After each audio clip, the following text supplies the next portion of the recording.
this way before. Travel through the open door. Circumstances navigated the path, and life happened all so fast. No, it got lonely. Sometimes you see, I know we couldn't make it. Even when I'm off beat, I still land on my feet, and nothing can shake me. Cause I know life took a hold on. I never. This is where I am destined to be. I'm not ready to give up. I believe in the miracle of life. Life's a play for no rehearsal. Learn quickly, they'll come for your role. Games we play, can't take it personal. Cause the devil is a liar. I'm telling you the truth. It's all in what you do. Some things you gotta do. It's fight for millions. Take a second, see the blessing in it. From much expected, much is given. When I made the living, now I'm giving back to the children. Never let the power come first before your happiness. Yes, you can be the best if you go the distance. Mix a little sweat with your persistence. You know that the best things are never instant. Just shine, let them see your brilliance. Get up, open up your eyes now. It's the moment of truth. No backing down. We're bringing it tonight. For the children, it's a given. You gotta give it, be a blessing. This my personal statement. Run the game like I'm aces. Learn and develop patience, determined to be the greatest. Yeah, bobbing and weaving, they changing up like the seasons. Indigenous to the grind, so I do it for all my people. Jabbing the competition, back up against the rope. She fighting for recognition. I'm fighting just to promote equality where we lacking. While cancer slowing our road, I'm confident we'll make it. We focus on common goals. Yeah. Give back, give love, giving something away. Never give up, stand tall to fight another day. 2 toes, 2 feet, I stand on the ground. I'm going soon and fight this final round. Life's a play for no rehearsal. Learn quickly, they'll come for your role. Things we play, can't take it personal. Cause the devil is a liar. Telling you the truth, it's all in what you do. Some things you gotta do.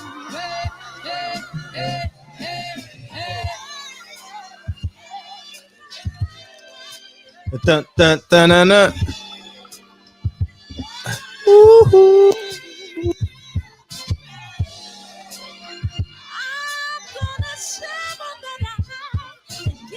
Let me fix this mic.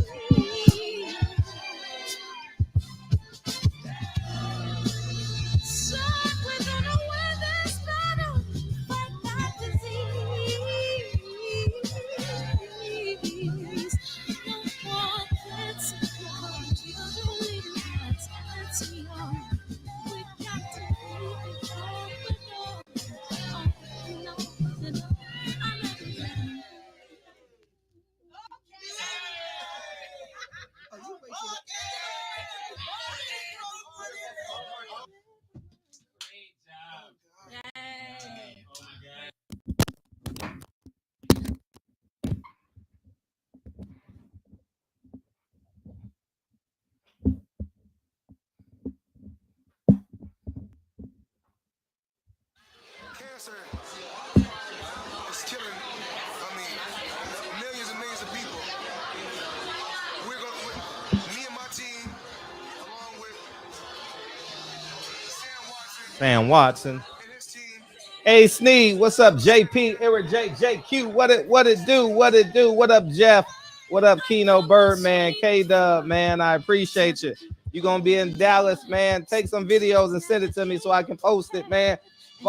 Boxing Talk Australia, man. What's good? Y'all getting the fight in June. Congratulations. Hotep, Super Bros, A Sneed, what it do? Rodney, War Eagle. What's up, Birdman? Chris Lane, I appreciate you coming in here. And let me play this trailer real quick, man. Thank you guys, man. We less than 200 away from 3,000 buys, man. Go get 9 wives. Stop waiting.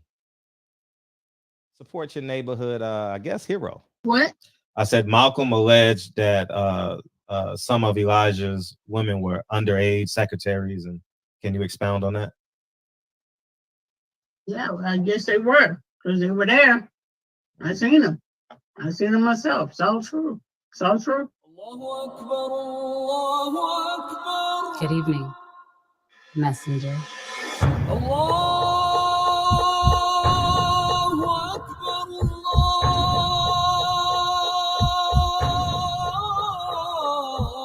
You convinced us that you were the last messenger.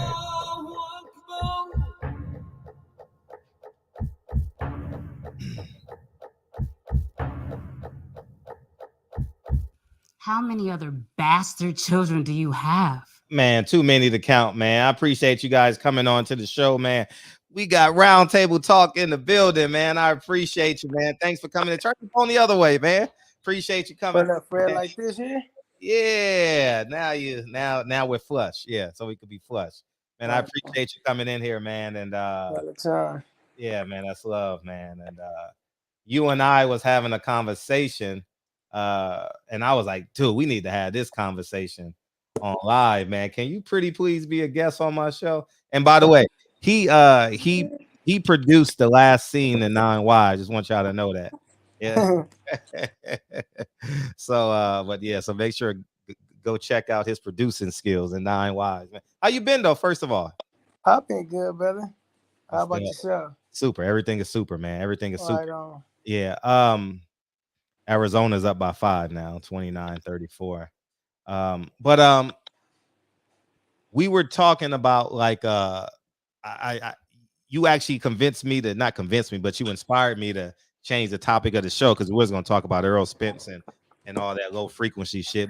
I was going to laugh and have fun with everyone in the shop, but I was like, man, fuck, we ain't wasting 2 hours. Let's talk about Black people in boxing and fighters chasing Canelo, fighters chasing Kambosos. And what was your take on that? What is your take on that? Excuse me. Man, I think at this point it's somewhat of a shit show. You know, that guys have to even be in that position or have to chase somebody, especially guys who are champions and that have rightfully earned their position as such. Right. You know, it should be no way that they should have to even continually chase another fighter for, you know, unification bout, you know, right. Especially when that fighter, before they had the title, they were in a better position than them. It's like most of the guys now that have, you know, those have unifying power, they weren't even in position. They were like underdogs, and they just happened to just get the belt, you know? Right. Yeah, you made that point, and it made a lot of sense how like Bob Arum's position on this. I've never looked at it from this perspective, but I'm definitely going to be using your perspective more often on this platform. But feel free to elaborate on what you said. Like, we're doing this, and Bob Arum is doing what? Oh man, Bob Arum is just, you know, he's sitting back being Bob Arum. You know, he's not worried about this shit show because he know everybody got to come back to him anyway. Because these cats is basically showing off for each other and playing with the game while he's setting traps and he's making plans to where it's all gonna keep him a fat rat. You know what I mean? He's gonna keep making money off a nigga shit show. No, you're absolutely right. And he actually made a play this weekend. Cantrell was dropped to number 3. So now someone named Puro and Teofimo Lopez will fight for the WBO belt. You know what I mean? And I'm assuming, I've never heard of that guy, but I'm assuming he's a top ranked fighter, right? Yeah, all the above, all the above. You see what I'm saying? And Crazy. and to challenge us, I said we make the most money in the sport, but have the least amount of power. Facts. You know, you look at the top 10 pay-per-views. I think maybe De La Hoya and Chavez is on there, or I don't know what other one is. what other one doesn't have a black fighter on it. I don't know, but you guys got to tell me in the chat. But it's only one, maybe two, and it's it's it's weird because I was trying to find an equivalent analogy. It's kind of like me, like a bigger platform, like ESPN. Please, can you give me an interview? I know my boxing. I'm the best at what I do. ESPN, can you please give me an interview? Pretty please, I'm begging you. I'm good. That's what it looks like when these guys be chasing Canelo and Kambosos. It's like, dude, you're a champion. Right. Go earn your keeps. You Right. don't have to. You got to corner the market so it's leveraged to levy it to your side. Definitely. But I assess that situation because it's definitely occurring and it doesn't make any sense. I assess it to be someone's lying Explain that, because I fully didn't understand what you were saying when you told me that. Yeah. because if all these guys, especially these guys that's hiding behind these promotional companies that they got, which Mhm. is great, I support that 100%.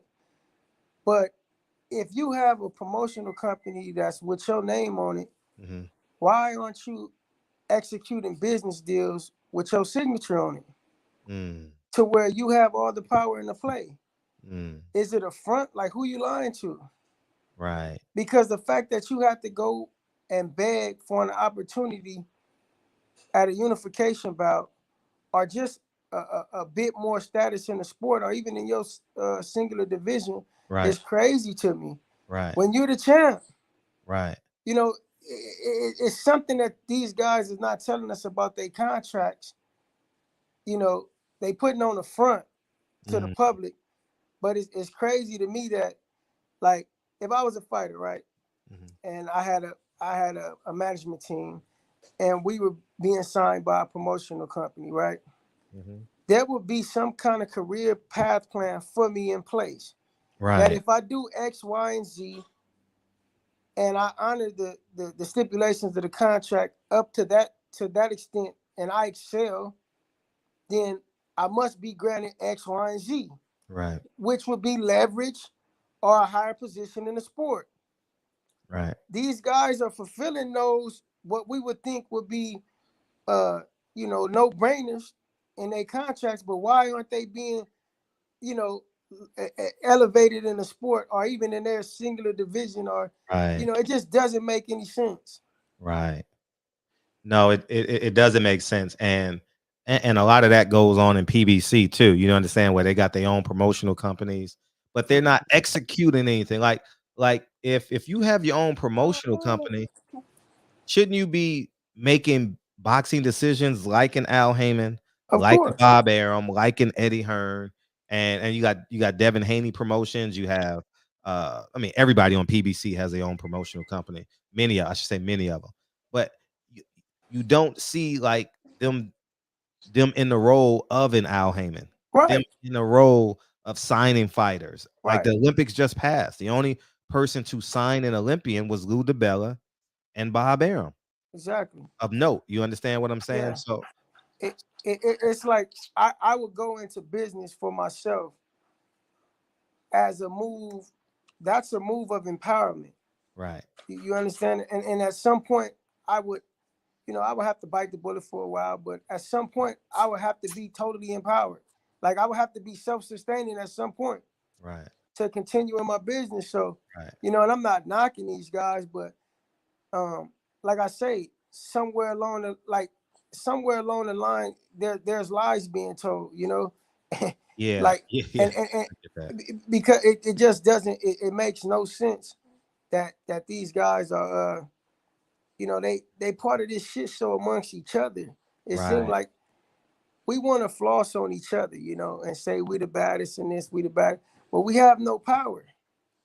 yeah, You understand what I'm saying? Like, we did that to do what? Just to say it, just to talk about it. We yeah. need real power in order to have any kind of say Real so power, in real anything. sustainable power. Like Exactly. like like the solution, the the little solution ain't just, hey, we take these guys to court and we win. They still gonna have power. boxing is not regulated by anything. So it's not like you have a union. It's not like there's nothing that Bob Arum has to uphold, because at you all. really can't afford to take him to court. Nah. How And if can you you? do, and you take them to court and you win your case, you're gonna have to sign. You're gonna have to sign some contract with his name on it. Yeah, or someone similar to him, or whether it's Yeah. Eddie Hearn, whether it's Whatever the Al case, Heyman, whoever he is. Yeah, and, whatever the case, you're exactly. not gonna buy. You're not gonna buy back your rights when you do it. Right, right. Why are we afraid to be free? Feel free to ask me questions too, because you was more ask more, so asking me questions on the phone too. You're not being interviewed here. This is a conversation. But what when are we going to realize that uh we have the power? Man, I like I said when I was having this conversation with some brothers earlier. I like I always say, this is my true belief, man. For one, we are failing in the home, and then for two, we are selling out. It like we need to teach, like back in the old days, in the 60s, the 50s, the 40s, when black people had solidarity, when we was together. We need to teach that again in all facets of life. Like that should be our family motto. Like it should be understood that this is what we got to bring back into the home, because we're gonna always be able to, like the black man is, I believe is the black man is gonna always rise no matter what. But we gotta rise to our advantage though, not to their advantage, to our advantage. No, we want to integrate As a whole, we have to rise to our advantage as a whole to where we can become self-sustaining. If not, we're gonna be continually treated like $1 million slaves, man. It was crazy. I just seen a post, man, about that brother from Michigan. Michigan, man. Mm-hmm. He tore his Achilles, during his scouting combine, Right. and nobody even helped him. Yeah, I Did you saw see? they just moved the football. Yeah, yeah, yeah, yeah, That's crazy to me, man. yeah. Facts. And like, why would you even want to be a part of something? Because they pay you? Like, we have enough black entertainers and athletes We to got just enough start. black people, not just. I mean, Yeah, yeah. Because I'm gonna be honest with you, that yeah, you're right. Look, because we think that they hold a great deal of wealth, man. But there's some people out here that got real money and real yeah, power. That's yeah, black. That right. that's everyday people. That people don't even, they'll walk right by them and not even know who they are. Facts. So, um, you know, we have enough black dollars to be able to generate a thriving business community that can be self-sustaining upon its own. And until we instill these values and these ideas and beliefs into our culture, then we're gonna continue to play second fiddle. I And, think we want to play second fiddle though, because and shout out to L. He's part time helping out the show and full time dad. So appreciate that. And it's we enjoy the conversation or the narrative, because there's a percentage of the black community that doesn't want to give 100% and or bet on themselves. So they use the crutch as a benefit to their life. Like, exactly. oh man, it's the white man. Oh, I'm gonna just go do this job. Oh, it's the white man. I'm not gonna give 100%. Oh, it's the white man. We got to act a certain way. You Yeah, I was just having this was yesterday. No, actually, this was this morning. Before I was talking to those two brothers, one of those brothers I was talking to on the phone, and I was telling him the same thing. I said we use a lot of that excuses as crutches to fail. Like it's a certain mindset that you have to adopt in order to survive in this world. You know, Right. like we really have an inferior uh, complex about ourselves. You know, of course, yes, the white man has put this in. You know, has put this into place for us to adopt to ultimately continue to control, keep a hand of control on us. But at the same time, you still have, it's your choice. Right. You have a choice. You made that decision to stay in that frame of mind, to stay in that frame of thought. Mm. You know, I refuse to allow anyone, I don't care who he is, white, black, red, blue, I don't care who he is. I refuse to give anybody power over my thoughts Mm. and my ability to formulate a thought or an opinion or, you know, or a view. Like, that's rightfully my own. I'm going to exercise that as I see such. And we just adopted that and we ran with it as a crutch to continue to fail. Or like you said, not put 100%. Like, fear is what they sell us. Mm. You know, that's the poison. Just like during this whole pandemic and, you know, all these sequence of events that's continuing to take place, fear. Fear is the most, that's probably the most influential, you know, singular influential thing that you can place upon the people to control them Right. is Right. fear. You know, and we're in a position to where we just constantly in fear. So we constantly in fear of change, constantly in fear of betterment.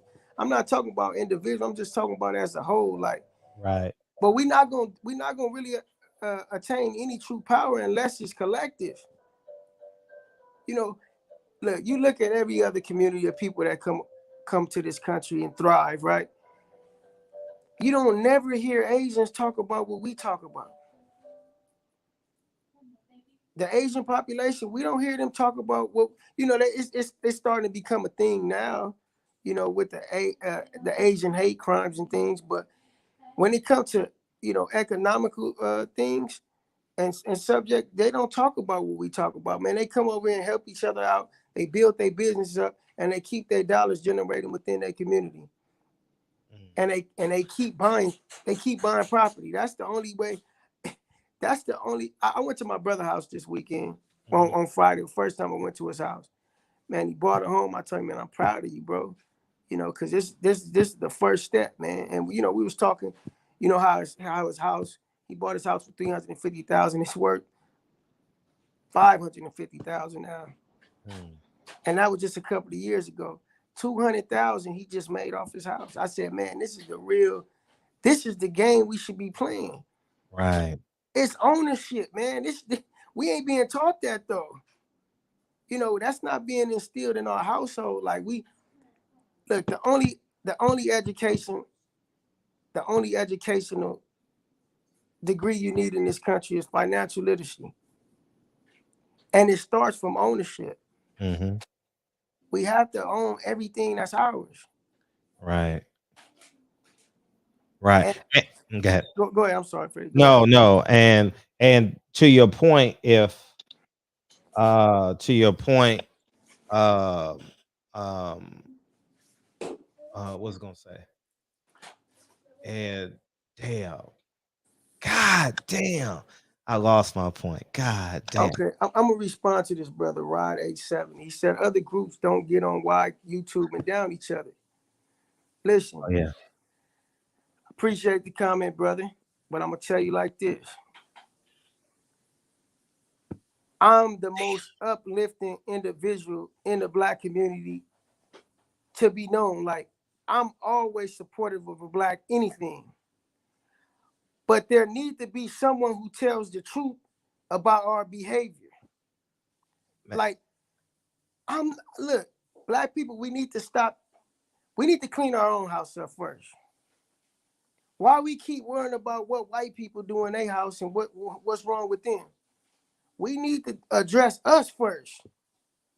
I'm gonna give you an example. That's just like if you had two kids and they fight each other. They fight amongst each other.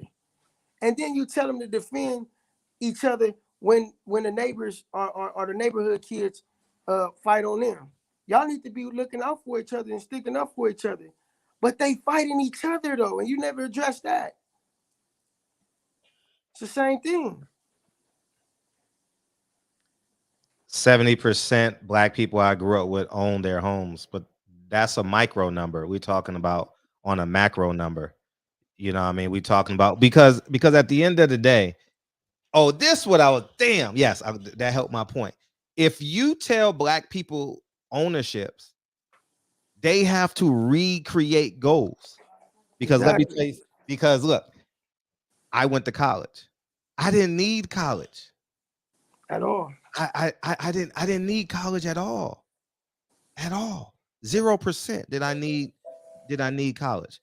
I probably needed that a loan. Mm-hmm. If I would have took out the loan, I would have been good. You get what I'm saying? And he says, "You worried what Asian people do?" Okay. I'm not worried at all about Asian people, what they do. I could care less what they do, but I understand this. They've shown a great deal of success, and it's something to be learned from that. I can speak to that because Dre is Asian.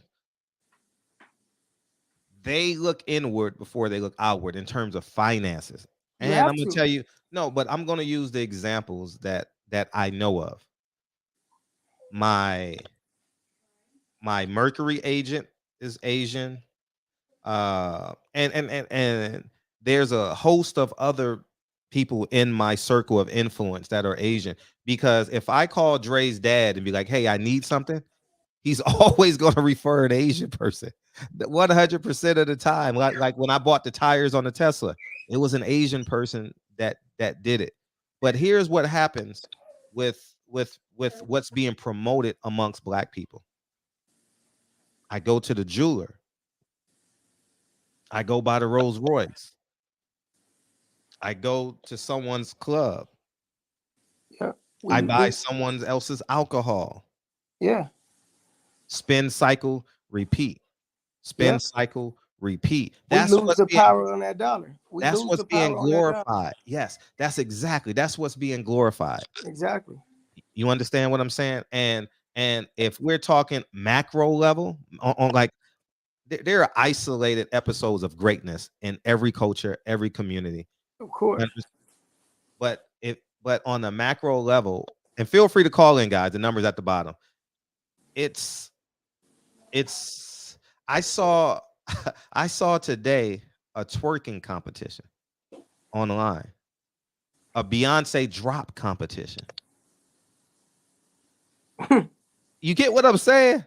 Like I'm like I wish I pray to God my daughter never does that. And then you'll see hashtags associated with that saying black excellence. Black excellence, black girl Like, magic, yeah, black this man magic, bullshit. whatever it is, whatever it is.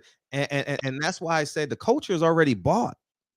The culture's All the already way. bought. We got to Bought. do it for our community that we create. Your neighbor, your home, your neighbor, your across the street, your best friend. And then another thing is we got to stop associating our enemy with, and this is me speaking, with white. It's whoever oppresses you. It's whoever. This is 2022. I can go anywhere I want to in America. Right? Exactly. I can drive there. I can fly there. I'm not saying I will be as welcome, but I have the right to do it now at this point. Right. And Right. and That's oh man. Go ahead, Freddie. no, and I'm not omitting what's not reality.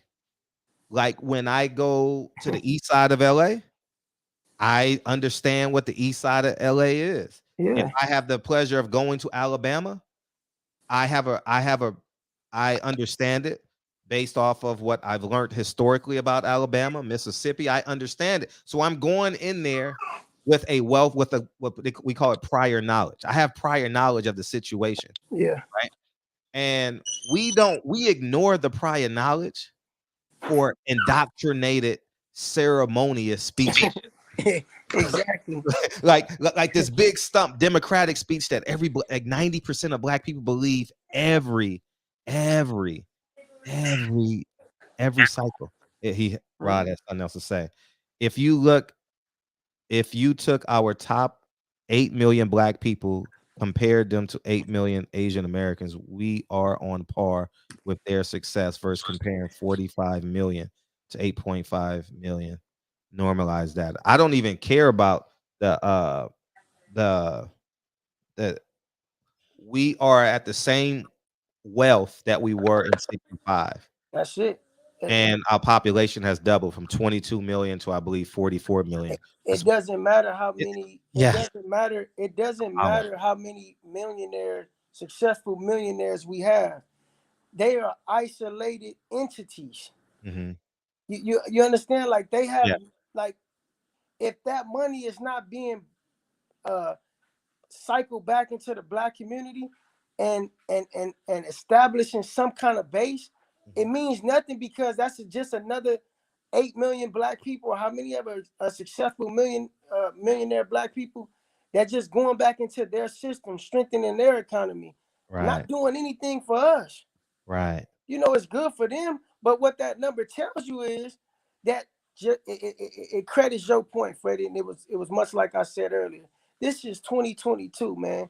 Too many people are stuck in, oh well, we've been oppressed, we've been this. Well, we got ample opportunity to do whatever the hell we want to do today. right.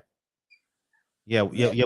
We definitely have opportunities. For example, there is so much undeveloped land in the middle of America. So much undeveloped land on the outskirts of every major state, Oh and man, and everywhere. everywhere. Everywhere. Man, I was just in Riverside County, San Bernardino, Yes. and I'm looking like, man, look at all this land, man. Like Yeah. we've been fooled to think that we're supposed to just isolate ourselves to big cities, man. They railroaded us. They railroaded us for political reasons. I'm like, And wow, yeah. it's so much opportunity out there to do anything. Oh, don't move there. It's a republic. It's a red state. Huh? Who? People say. Oh, black people say don't move to Texas. You know what I'm saying? Like you hear black people in Los Angeles. Y'all not from here, but they said, "Oh, don't move to Texas. It's a Republican state." Huh? Yeah, What? that's Like, crazy. don't go in. I don't even go into that situation like that. And And see, people like that I can't even begin to reason with people like that because their mindset is for the government to continue to do for them. And like, as long as the government do for you and you depend on the government, it's gonna always be limited. right, right. 313. What's up? Yeah. How you doing, Fred? Hey, what's up, Alabama? Yeah.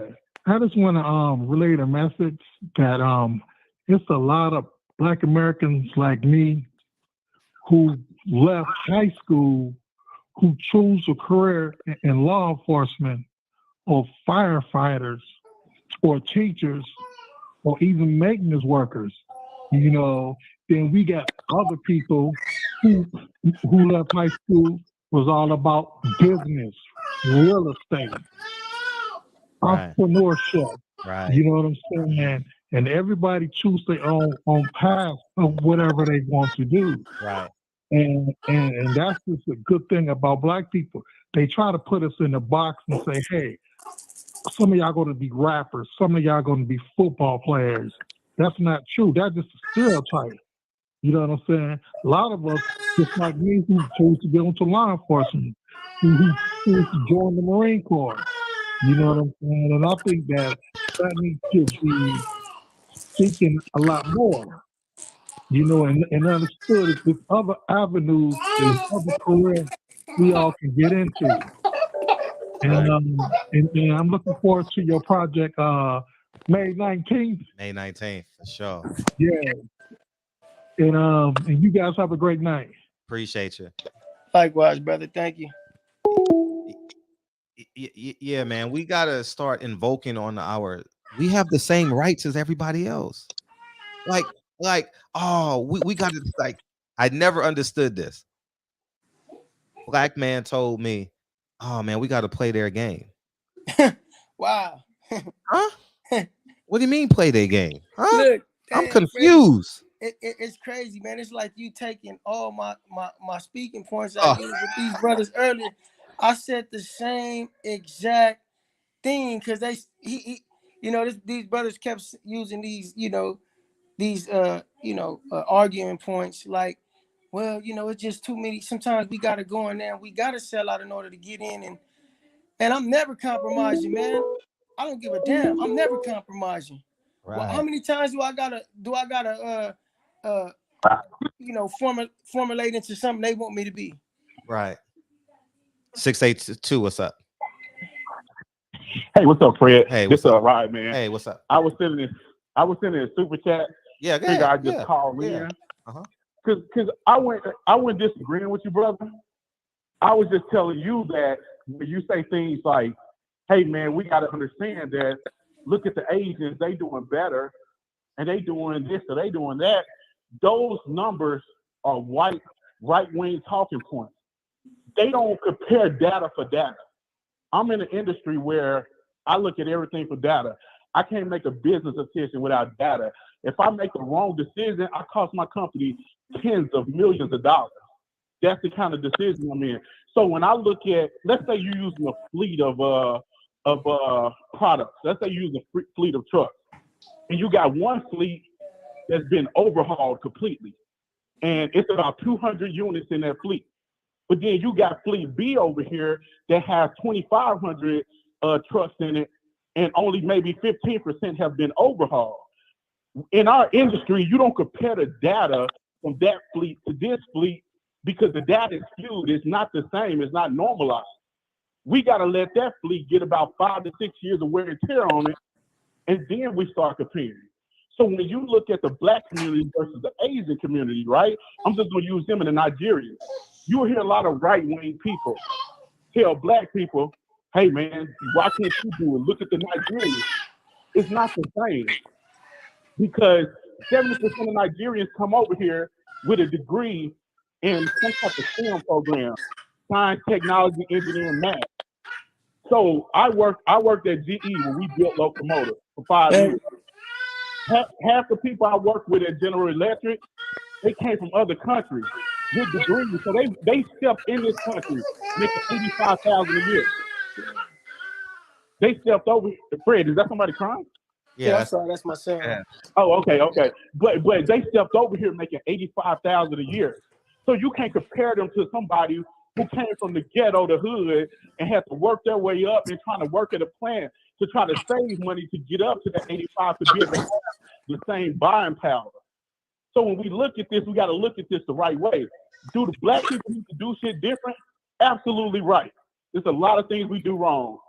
But I refuse to act like Black people are pieces of shit. Because if somebody asks me, hey, you know a Black man that's a millionaire in real estate? I know Fred Hawthorne. You know a Black man who could do a movie without the help of any type of investors? I know Fred Hawthorne. So it's Black people out here that's doing it. So we need to try to focus on what's the root cause of this. See, all we do is focus on the symptoms.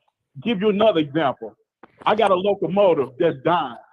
And I just keep saying, hey man, the locomotive died. The locomotive died. But it's dying is just a symptom. I got to figure out the root cause. So I go in and say, is it the alternator? Is it the starters? Is it the injectors misfiring? Like, what is it? So then I might have injectors that's misfiring. So then I go look at the fleet and say, okay, how many units in my fleet have this issue?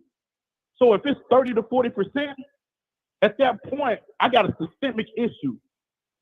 So then I go and I correct the systemic issue so it won't cost me billions in the long run.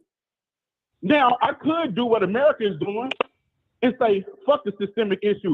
I'm just going to fix these 10 locomotives I know bad, and I'm going to ignore the other 30%. And guess what? 8 years from now, them locomotives going to kick me in my ass because they're going to start failing. Customers going to have recalls, and I'm going to have to spend out millions of dollars because I knew it was something wrong the whole time. And I didn't correct the systemic issue up front. So as the Black community, that's what I was trying to text you. You are not wrong. You are absolutely right. But this conversation is deeper than just, man, Black people stupid, man. Man, Black people need to look at Asians, man. Man, Black people need to figure this shit out, man.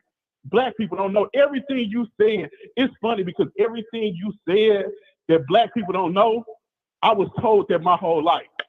I grew up in an 80% Black community that a magazine article just recently promoted as one of the fastest growing business owning black cities in America called Palm Bluff, Arkansas. Look it up. 80% black. My high school was 95% black. My college I went to was the HBCU, 96% black. I never heard any black people say, you know what? I don't want to do nothing in life. I want to just be on welfare. Every person, black person I grew up with, I came across, like, man, I want to make it, man. I want to make it. I'll tell you something real quick and I'll let you go. I played football in high school. And I was the type where I got a scholarship, so I thought I would go to the NFL. I didn't know shit about engineering. I was talking to a black kid one day, and he was like, man, he said, I can't wait to get my engineering degree. I'm going to go work at Cummins Diesel. And I was just like, what the fuck? I was just thinking about going to the NFL. I didn't think nothing about, like, getting a good job or starting a business and that. I had another guy was like, I'm going to start a consulting firm. And I sat down and talked with some guys. And I was like, man, what kind of money y'all making? They was breaking everything down to me. So I switched my major to industrial engineering. And then I was able to get a job, able to start a business now with my wife. My wife was an accountant. She was a CPA. She got her own business. I helped her do her thing with it. So and I told my wife that I was around hundreds of thousands of black people. I've seen the lazy black people you talking about. You know, I got family members like it. But for the majority part, every black person I talk to was like, man, I want to get out the hood, man. I want to own real estate, man. I want to own properties, man. I want to do this. And sometimes, like you're saying, brother, and Fred said all the time, talking is just talking. We got to get out and do it. So that's where we come in there. We got to help guide those people. But, man, I'm sorry for going on, Fred. I just had to call in. This was a topic that was strong on my heart, man. I just want to call in and get it off. Quick question, though, brother, before you go. I want to ask you this, and I agree with a lot of things you said. And I must say, much like yourself, most of us do want to succeed. We do want to, have a better lot in this life, and we'll work for that. But now, for those of us, right? Because, like Fred always say, these are micro examples of things that happen in the black community, which really go, unspoken. Now, for those individuals of black people that represent us, right? That are in position of power and that can really spark some true change. What examples do we see of these people? Like, are they the same as the ones who you know? So here's what and I'll give it to you real quick and you can respond back. Here's what I see with a lot of that, right? So we have certain communities and certain people that look at, how can I say it?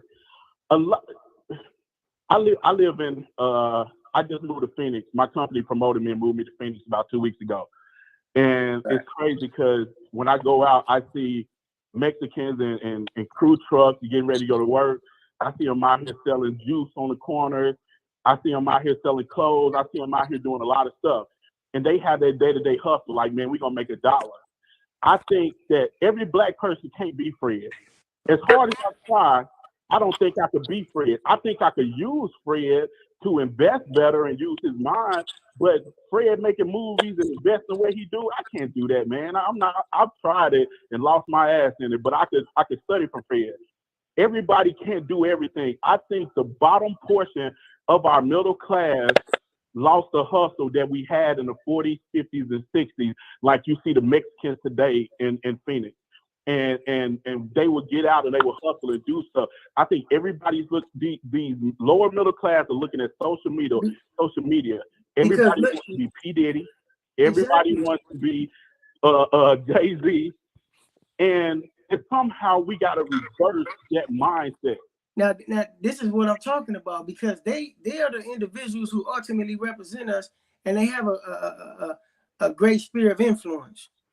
And the narrative that they give the rest of the world and in which they give back to us is totally contrary to me, just how I use the example of just the Asians, right? You can have successful businessmen that are billionaires that are Asian, or I'm just using Asians as the race, right?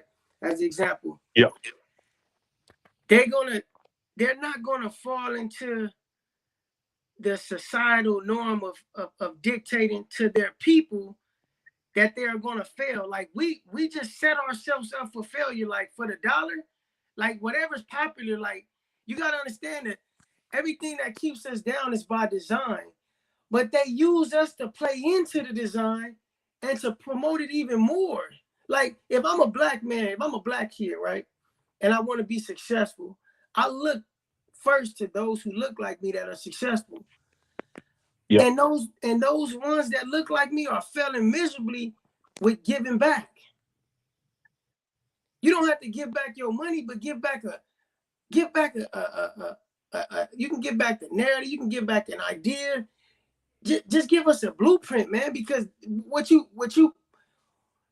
these guys are putting out there is totally contrary to being beneficial to us, is what I'm saying. Like, just look at social media. Every time I look at social media, man, I'm just disgusted.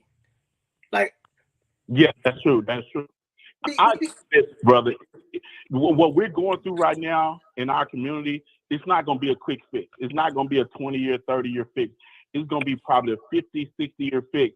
You and I won't see it. We won't live long enough to see it. Fred won't live long enough to see it.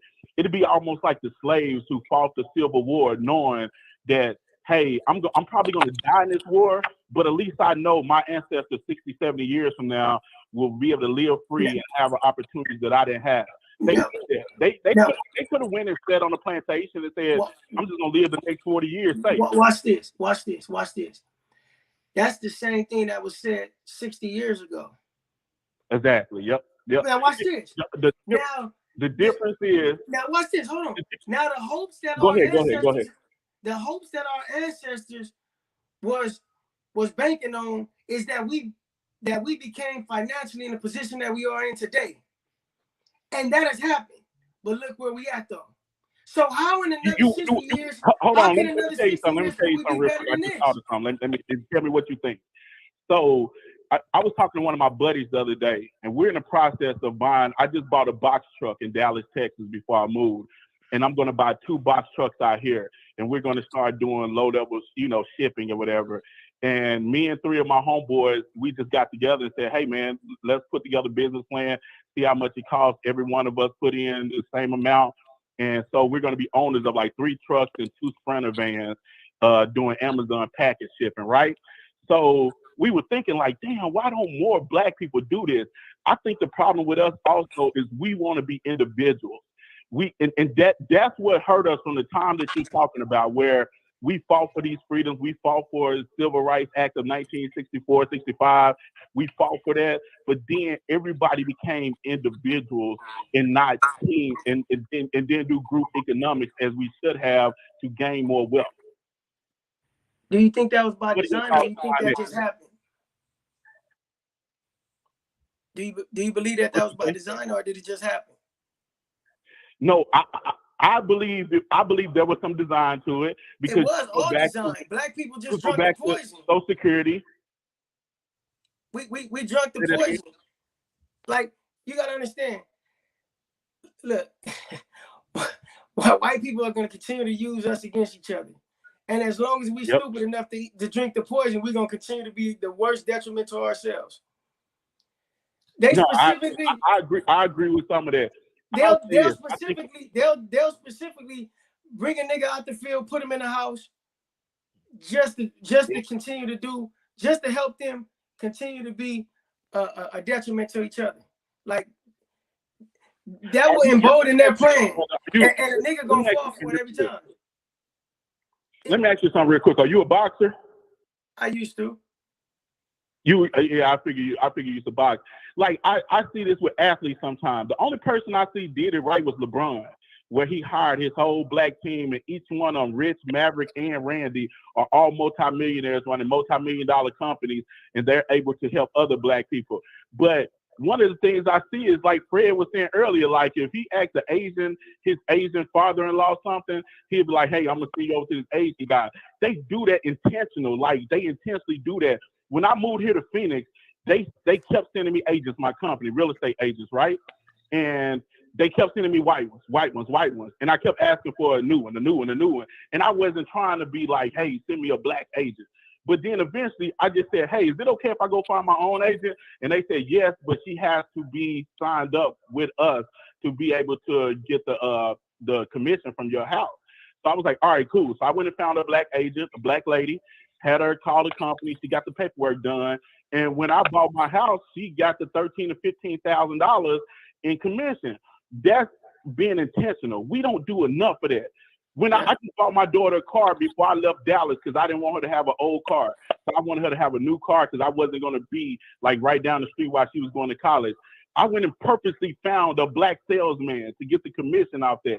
We don't do enough of that either because we don't think about each other. Think about how many athletes go to white jewelers, go to white real estate agents, go to white dealers, have white agents getting the 3%. Like Fred always say, Fred, what your reason your topic caught me today, dude. I was sitting here talking to somebody about boxing earlier today. I swear to God, no lie, I'm not trying to kiss your ass in it. And I told him, I said, man, I'm so tired of Devin Haney chasing this motherfucker Kambosos.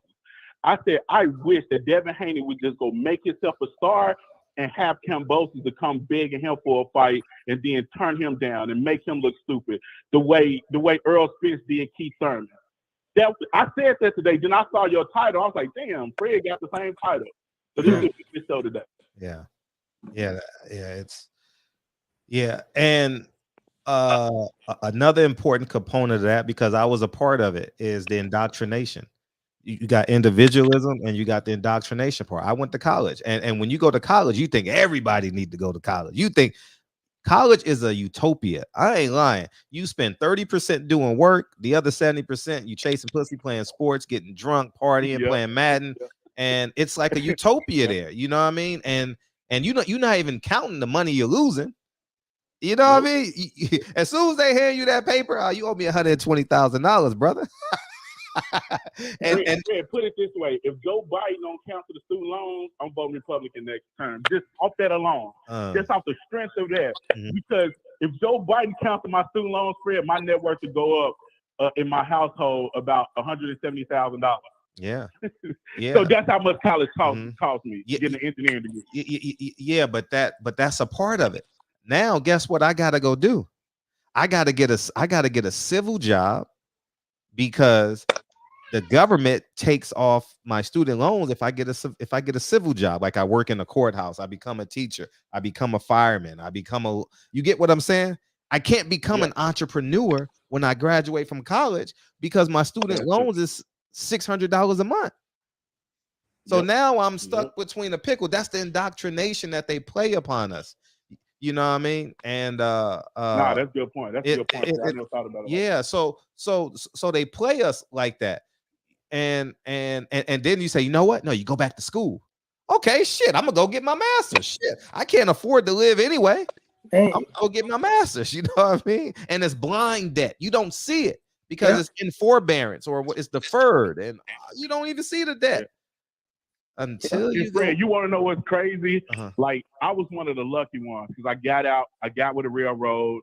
I played sports, so I was always competitive, so I was able to work my way up pretty quick. You know, I was the youngest VP in my company until they just hired a guy like last month.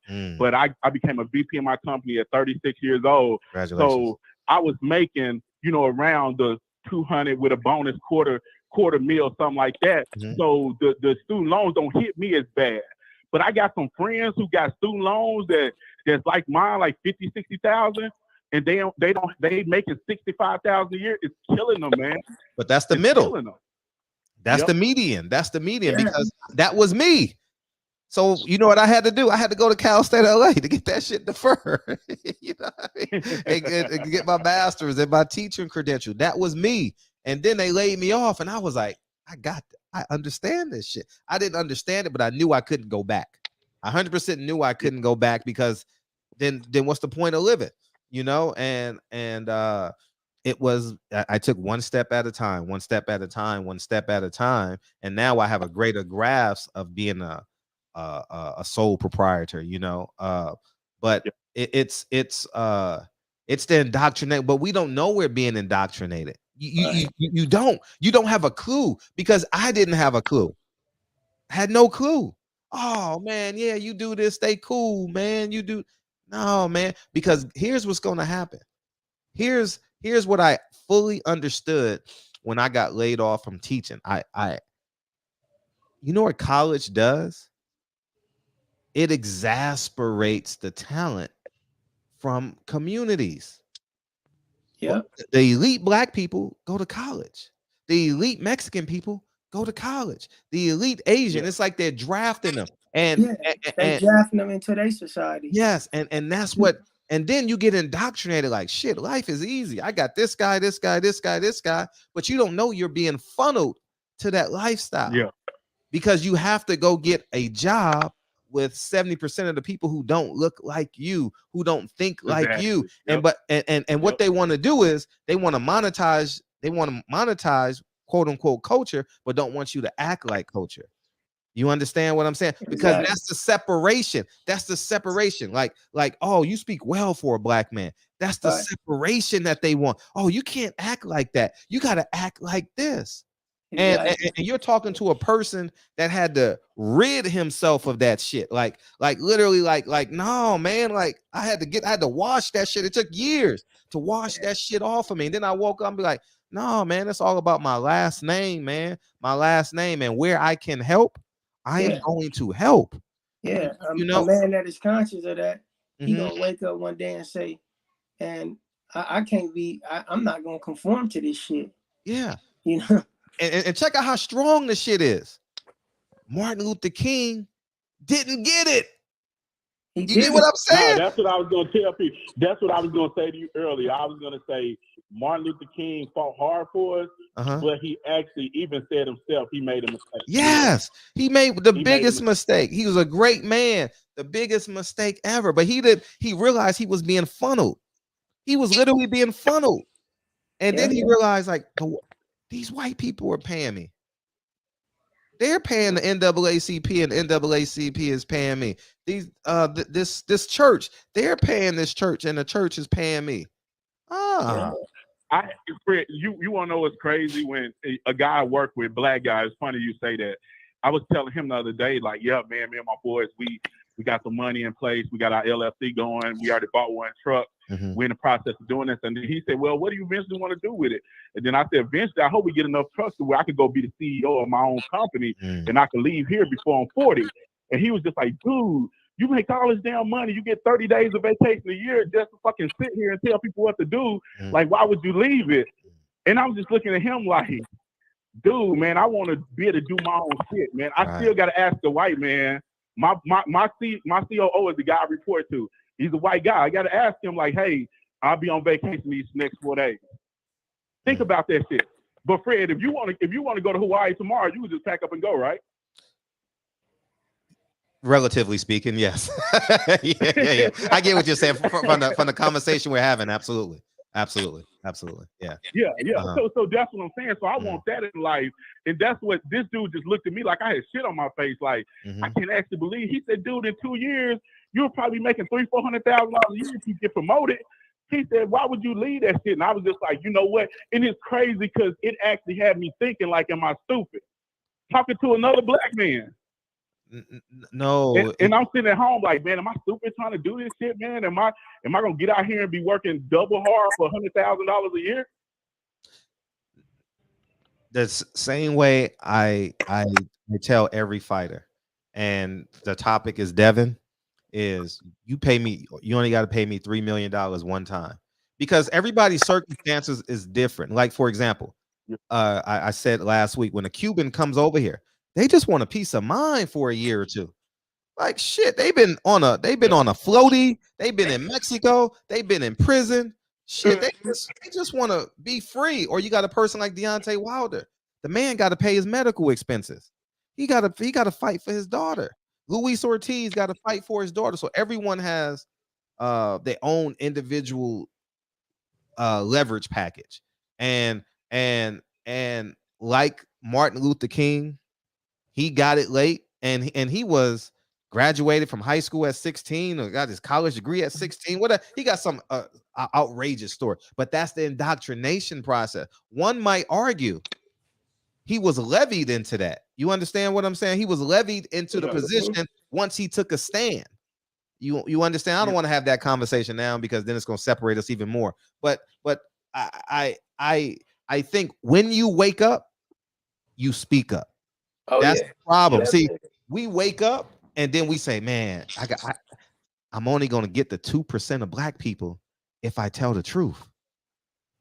The 98% going to call me crazy, a coon, Mr. Tom, Uncle Tom, excuse me, or whatever case, or acting white, you know, and I think that's where we got to just say, you know what, I'm cool with the two. Somebody got to tell it. Like I say, somebody got to tell the truth, man. Like, right. I don't give a damn about the popularity contest. Right. I just got to be honest. Like, I can't sit here and tell a lie to myself, man. Let alone tell it to somebody else, and it's not no amount of money that can make me feel good about doing it. Because I'm not for sure. For sure. I appreciate the conversation, man. I just want to clear it up. I didn't want y'all to think I was. No, it's I was cool. Totally no, that's why we're here. That's why we're here. I appreciate the clearance, brother. Appreciate you. We got Deacon coming in. It's a good conversation. So let me get him. Exit out of here. Let me get Deacon in here. Hey, what's up, Deek? Deek, we on? Deek. Yeah, I can hear you now. You can hear me? Oh, yeah. What's up? What's popping? Hey, too blessed to be stressed and highly favored, too anointed to be disappointed. What's good? We good. Look man. here. Yeah, man. What's good? So to the soldier there also as well. Great conversation. I'm gonna speak on Devin, then I'm gonna I like to go on my little small semi monologue. So bear with me. I stick to what I said about Devin, and here's one of the reasons. I could be wrong, but this is what I believe. I believe that Devin is on this path of chasing this fight, not only just for the greatness part of it, and not only just for the monetary part of it, but also his body is growing. He don't have a long time to wait for this, guys. It's going to take a hell of a lot for him to keep that frame down at that size.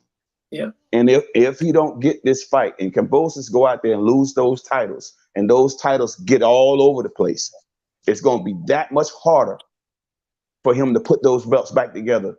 And it's a dangerous thing to play with that weight like that. Some fighters go into a fight killing themselves to make weight, but the viewing audience don't notice. All they know is that's their guy, and they looking for their guy to win, right? But don't know their guy's in that ring half dead. Yeah, and that's a serious thing. And that's why I feel he's chasing this fight with all get out, because he don't have that long at 135.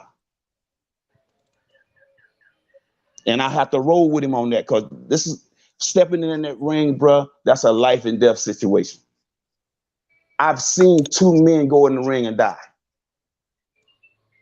They stepped out unconscious and never woke up. It's just that serious. So I understand what everybody gripe is, saying that he shouldn't chase the guy. He should go do this and go. Listen, man, this is also dealing with his health. I want to see the man live just as much as get the bag. And just fuck being a star. God forgive me for cussing, but I'm passionate about this because I love my people. I don't want to see this young man go in that ring and lose his life because somebody say he should go inside and be a star. He don't have that long at 135.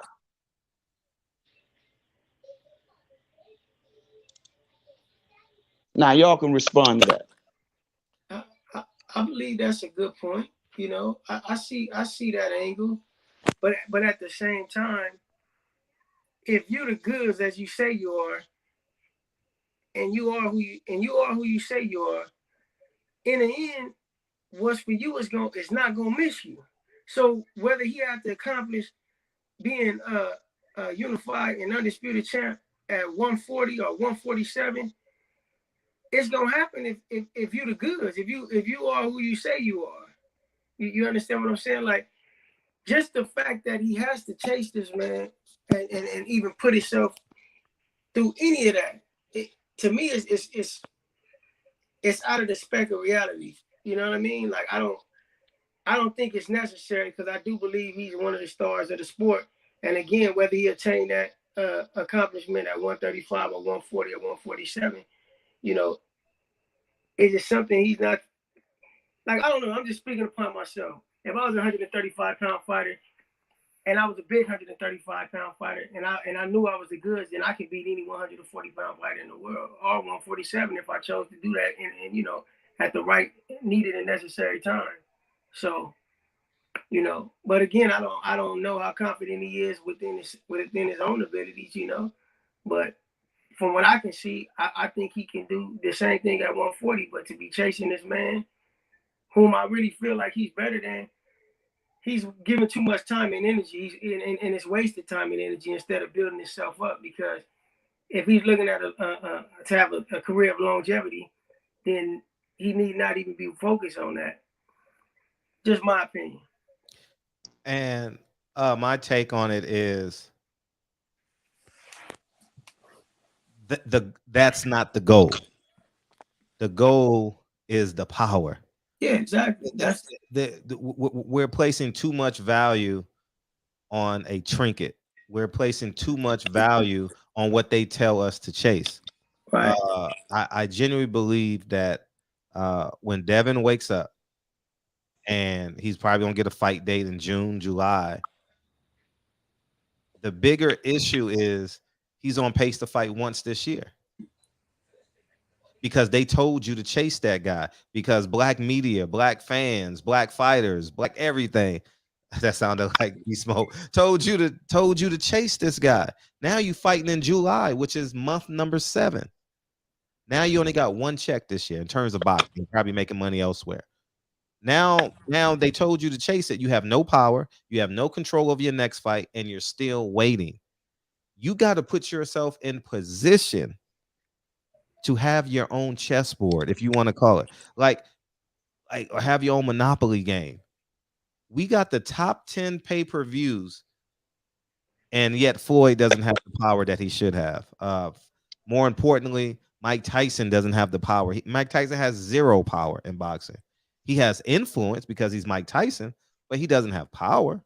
And I think we're fooling ourselves to tell us that, oh, we got to change our integrity just for this example, just for the Devin Haney example. No. We got to, Devin Haney got to create a chain gang of integrity. No, I'm not chasing this dude no more. Fuck it. I chased Lomachenko. What happened? They gave him the whatever belt that's called. Loma.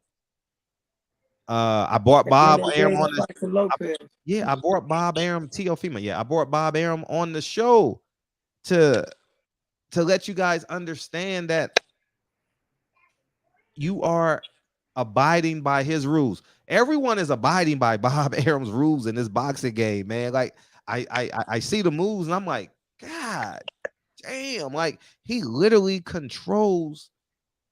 Like it's just a shame, not a shame, but how he can manipulate the game, and everyone calls it boxing. Hey, we got to do this, we got to do that. He knows Terrence Crawford got to come back because he told Al Heyman don't touch him. He told Eddie Hearn don't touch him. They're not players in that weight class. So I think we got to assume the position of power or nothing. Exactly. Belts. Who the fuck want these belts? What? So you could pay 12%? Now you pay 3 instead of paying 3%, you pay 12%. And remember I talked about the indoctrination process with my college degree. I didn't need a college degree. I didn't. I had the aptitude prior to it. It just wasn't mature enough. I've always been a free spirit, free thinker, free. You know what I mean? I just mature. I get older and I get wiser. I get stronger.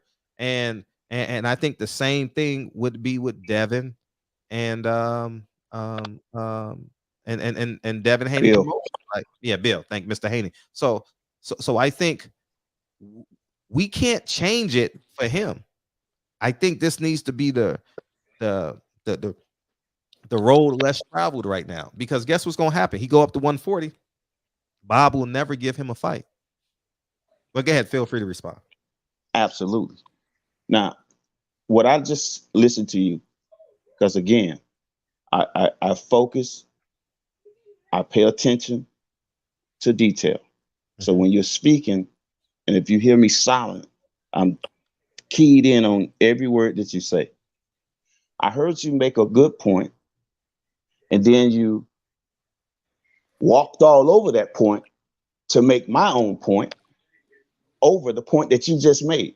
Oh, just say it. And then you'll make another good point, and then you'll come back. It's like I don't even almost literally you making my point for me. No one knows the point I'm making for you. Okay, I got you. I just wanted to lay that out there first before I respond. Okay, now here it is. You have take a David Benavidez. What did he say? I'm not chasing Canelo. I want any and everybody. I'm making my own way, right? In essence, that's what he was saying, right? Okay, but we all know he wants to fight Canelo. A lot of guys wants to fight Canelo, right? Now, these guys are doing what you're asking Devin to do. It don't matter about him not chasing Kambosos. You said it earlier in your video I watched today. Boxing don't respect boxers or the audience. It's a business. They don't respect the boxers. They don't respect the paying audience. All they care about is their bottom line. We know that. So what I've seen Devin and his father do is not listen to the crowd, the audience. These folks are real business minded, and I respect it. They haven't got as far as they've gotten by being crash dummies. These folks, you're talking about millionaires, man. You're not talking about no crash dummies, man. These folks know what they're doing, but we listen to folks on these shows. If you listen to the people speak about these people as though they're some people who don't have sense, they don't have business minds. He's more than just a fighter. He has a business mind. This man comes from a father who taught him business. He watched his father from him being a child, watching his father as he grow up to a young man, watching his father do real business, making millions of dollars. So he didn't come from a broke mind of thinking. There's a wealth of knowledge there. What is that now? Now correlate that to. Now you said. Yes, please. Now, right. I got it. And what I'm saying, you said, he needs to stop chasing this man. I'm repeating because this is what you said, and I want to make it clear. You say he needs to stop chasing this man because that's really hustling backwards. In essence, what you were saying. It is. And right. And if he's wasting time doing that, he just needs to go ahead on and what you want to move up to 140, right? No, I want him to go create his own. Right, and just fight other fighters, right? And I'm telling you, his body is not going to hold that weight that long. I don't care about 135 or 140. He can fight at 137. But what I'm saying right here, and reason why I said all that stuff about they don't care. I was quoting you that they don't care about the fighters, and you brought Bob Arum in there to prove that it's about his last name. And his last name is just like Walmart, just like Ford, just like the Hiltons. All these names are multi-millionaire, damn near billion-dollar names. Right? Am I right or wrong? It looks like it for sure. I don't know their debt to asset ratio. And when you look at the Haneys, I think that they own this. That's when they say they're trying to pattern themselves. I'm glad I said that. you even brought up the fact that Floyd Mayweather is not in position of power, although he has influence. Now here's this man is Mike who is Tyson. a Mike mass Tyson. Mike Tyson. and Mike Tyson. You said Floyd as well. You said neither one of those guys have power, but they have influence, right? Now these guys, they don't have the power that they should have. They don't. right? That's what you said, right? So here's little Devin Haney. Now he gonna do all that you said to do. Now what make you think that he's greater than a Floyd and a Mike Tyson, that he would be able to do something that they couldn't do? Well, I think you're coming from Now these folks. It's. Go ahead. I think it's unjust and unfair to even have that mindset. What makes you think? No, brother. No, this is what you can't have it both ways, man. You can't have it both ways now. Can I finish? Okay, go ahead. You can't have it both ways. I don't care about having it both ways. I just want to make the point. Okay. That he said, you said that if Floyd can't do it, why can't Devin do it? That's not comparable. No, that's not what I said. You said if that's not what I said. Okay, well, please say it again then. Okay. I said you said that Floyd Mayweather. Yeah, he does. Mike Tyson. Yeah. Okay, so you already know what I'm saying.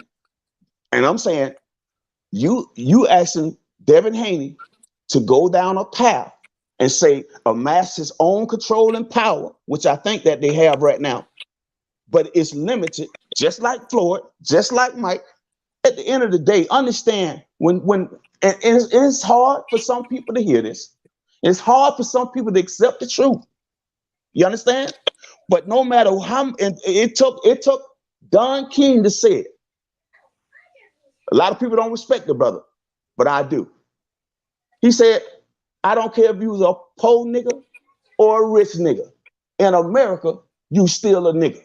So when they see you, they're not dealing with a human being who has the same rights as an immigrant coming into this country. Listen to what I'm saying.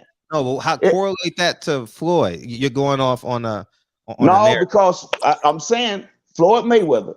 You said that he does not have the power that he should have, but he has influence. But that goes back to Devin Haney. Devin Haney if he go and fight these guys and so-called make himself a star, which I think that he's a star already. I don't know why people keep saying this man ain't a star. But anyway, they're saying he got to go make himself a star and do all this stuff and quit chasing Kambosos. He will have more control. You understand what I'm saying? Even if he do all that, you brought Barbarian on your show. No other person on YouTube can do that but you. Bring Barbarian on your show and say the things that he said. Listen, he still would not be able to get control through a Barbarian, through a what's the boy name that he went now over there, the zone? None of these folks. It's a certain pace that you have to go through. And them folks playing behind the scenes, making moves. They know the moves they got to make, right? Somebody behind the scenes done told him that he probably would get this fight. Sometimes, even if a fight is promised to you, it's not a guarantee because it's business. It ebbs and flows. What's the point of it? Go ahead. Let me ask Deacon this.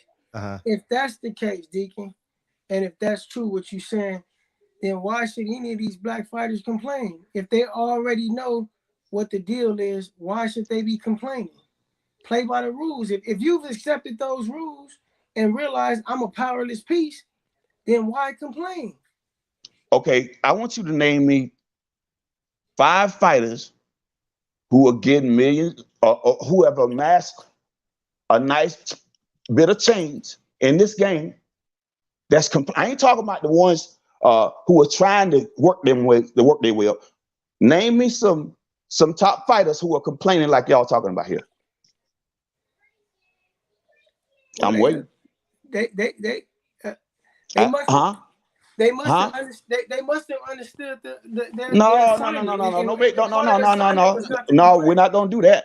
I asked you for the names. Don't make excuses, brother. Give me the names. Names of 5 people that made millions. No, that's not what I said, brother. I missed it. That's why. Go ahead. I said, give me 5 top fighters who have amassed millions or setting pretty well from boxing that are complaining, like y'all talking about here. Because Devin Haney is setting pretty good. You don't hear these young men walking around complaining like folks. No, that's not my point. My point is, I say, because I'm speaking to what he just said. I'm speaking to what he just said.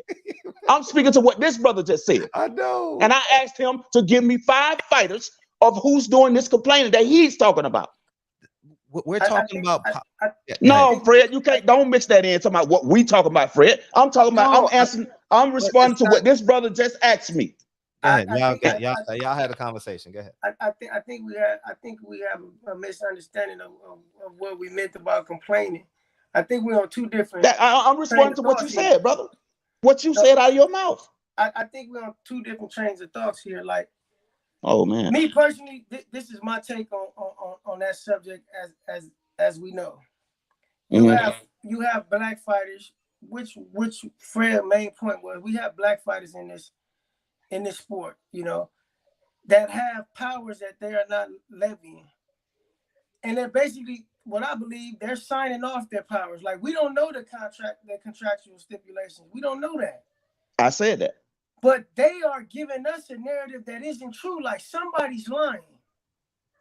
Who are these people? Who are they? If you're complaining about not having the opportunity to fight, but you playing the game, why complain?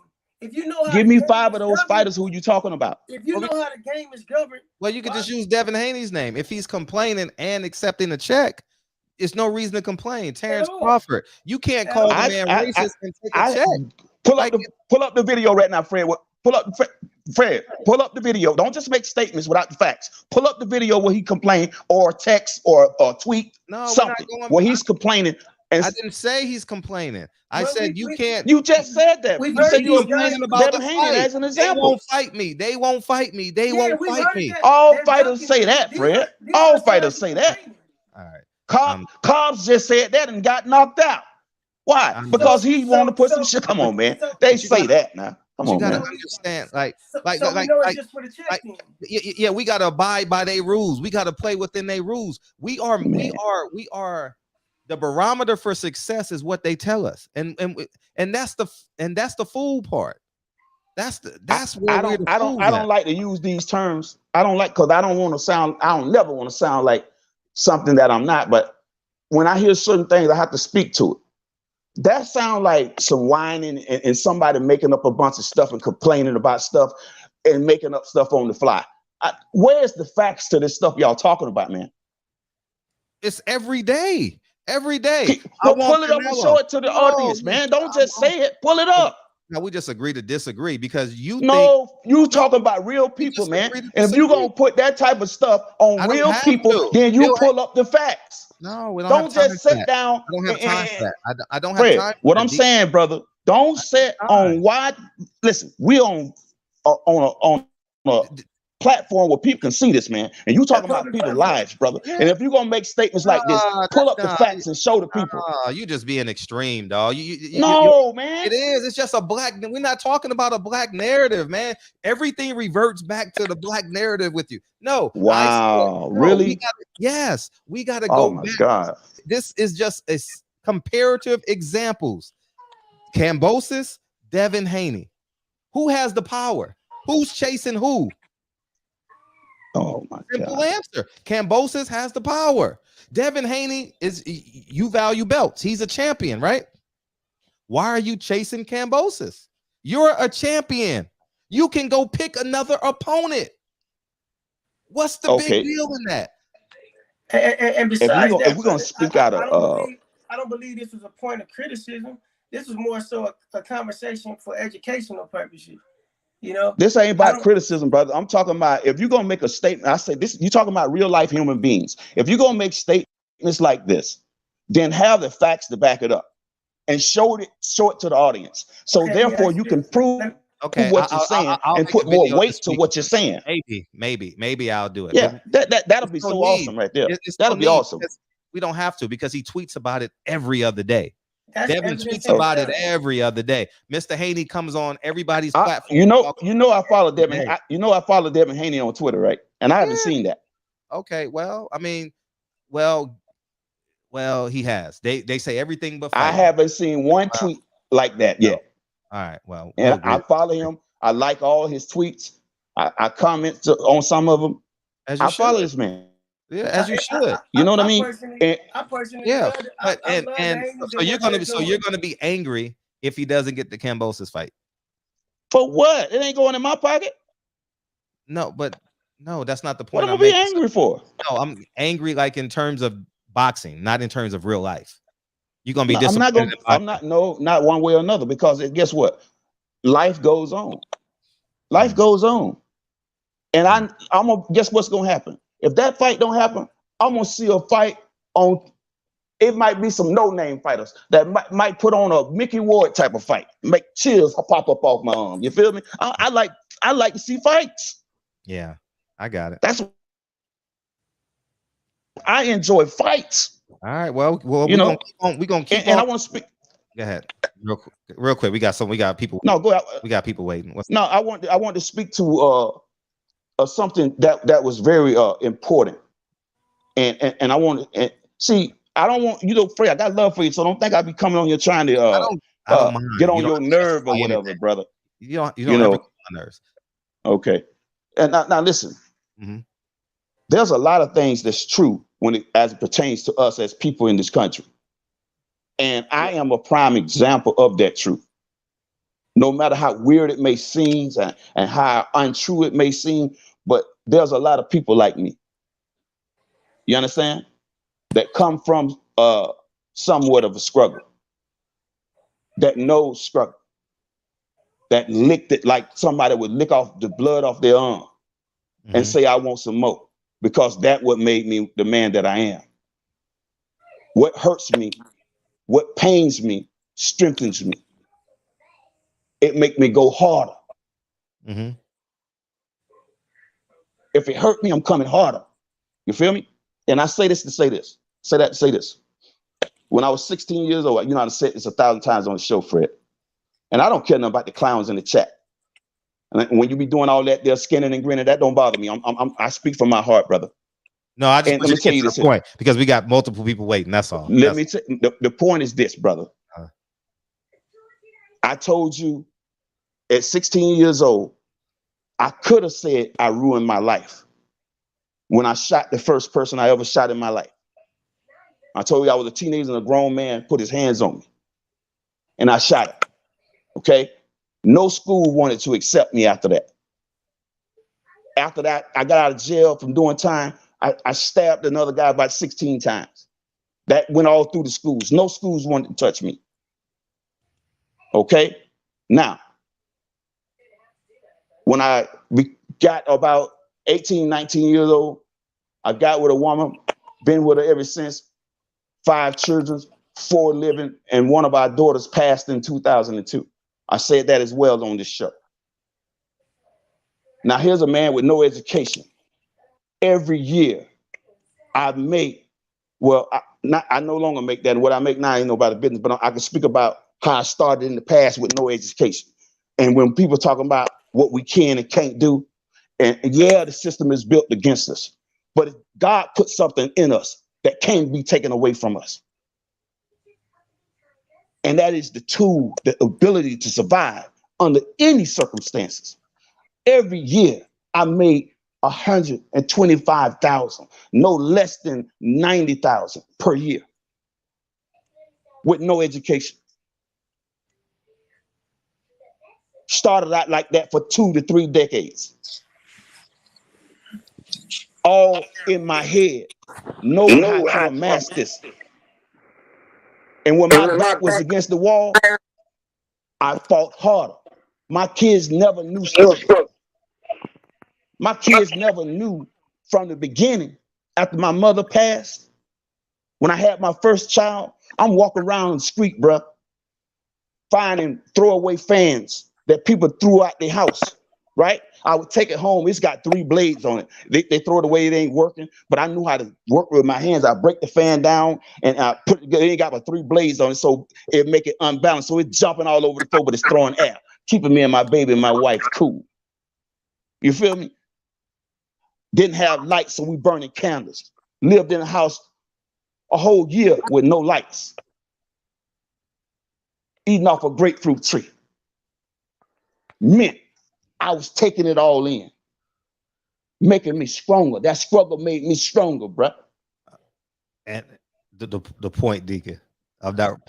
The point is, when I heard my brother, and I can feel you, bro, about this system, this systematic system that oppresses all of us, even the ones who have made it. You are oppressed and don't even know it because you think you have escaped the ghetto. You have escaped your people when you never can escape who you are. You can change your address, but you cannot change who you are. No matter who you marry, no matter where you move to, no matter what your social circle look like, you still are who you are. No, you can look in that mirror every day of the week, and you will never change that. Who God made you to be. Hey, man, peace and love, family. I appreciate y'all, man. Appreciate you once again, Soldier. Young blood. Hey, man, keep your head up, bro. Yep. Thank you. Yes, sir. You want to respond to that? When I bring Boo Bud in and Kyle. Yeah. I just know TCU just took the lead. 68-67, dog. It's gonna be a hell of a game coming down. What's up, Blue Bud? What's shaking with your king? Hey, how you You see how we coming, Fred? You see how we Yes, coming, sir. Big Duke Fred? in the building. Oh, yeah. Duke in the building. Dude, Blue Bud beamed in. He must got a lot to say. What's up, Boo? What's good with you, great brother? He good, man. How you doing? How's your health, man? I'm better now, man. You know, right. well, you know, I gotta go to the doctor in the morning. Then I gotta go to another doctor specialist on Friday. Yeah, you gotta go to that cardiologist. Yeah, That mean you gotta relax. I'm telling you, you got to be in bed by 9 o'clock every night. I'll be trying, man. It's 12 o'clock right now. I know you got to rest your.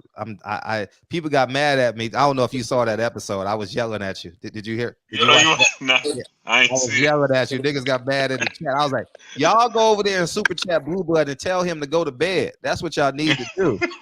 Because I mean, man, that's what y'all need to do. You know what I mean? Hey, Fred, he took the grind don't stop to a whole nother level. This nigga was in a hospital bed, nigga, doing a video. I said, this nigga in the hospital? You got a gown on? Like, man, it's better to be seen than viewed, man. You better, Blue, don't play, man. Don't play. Hey, man. Nah, man. It's an issue I had. I knew I had it, you know, since I was like 18. Mm-hmm. Actually, I could tell y'all a story, and Fred, you ain't even noticed, but when we was at Wilder Ortiz too, it happened to me there. Whoa, what happened? Remember when I disappeared? You was like, yo, when I came back, you was like, wait, where you was at? Yeah, I remember. That's because I went to the bathroom right when he knocked him out. And I had jumped up, you know, and my heart took off, man. It felt like I had just ran 20 sprints, man. But I was just standing still. That's why when you was talking to me, I was like, but you had walked the opposite way, and I went to the bathroom. I remember. And I just sat there for a minute, put the cold water on my face. It just racing, like, oh, you know what I mean? So I just sat there, chill, and I take a Bisolic pill for it. I don't know. So I take that. Yeah, so I took that, just chilled and put cold water in my face, just chill, then it go down. Yeah, so it's something that been happening to me since I was 18, playing football, man. You know what I mean? So it's just weird, like. But that day, the other day, I was doing that video, and I'm like, damn, like I started feeling out of breath when I was doing it, and I was like, damn, I'm like, man, I feel a little bit out of breath, but you know, I'm doing the video and talking, so I'm like, maybe that's it. But then my throat started getting tight, so I was like, shit. But I got out the car, and when I got out the car, came in the house, it stopped. But it wasn't, I ain't feeling my chest yet. Then my chest started hurting. I'm like, damn. But I'm like, damn, I was stretching. Like, damn. And then like 2 seconds later, that went away. So I was talking to my wife, and I uploaded the video. then I started talking to her, and I started feeling like weird. You know what I mean? So I'm like fuck. But I wasn't, feeling it like my chest and everything. So I was like, fuck, let me take an aspirin because I know I got that shit going on.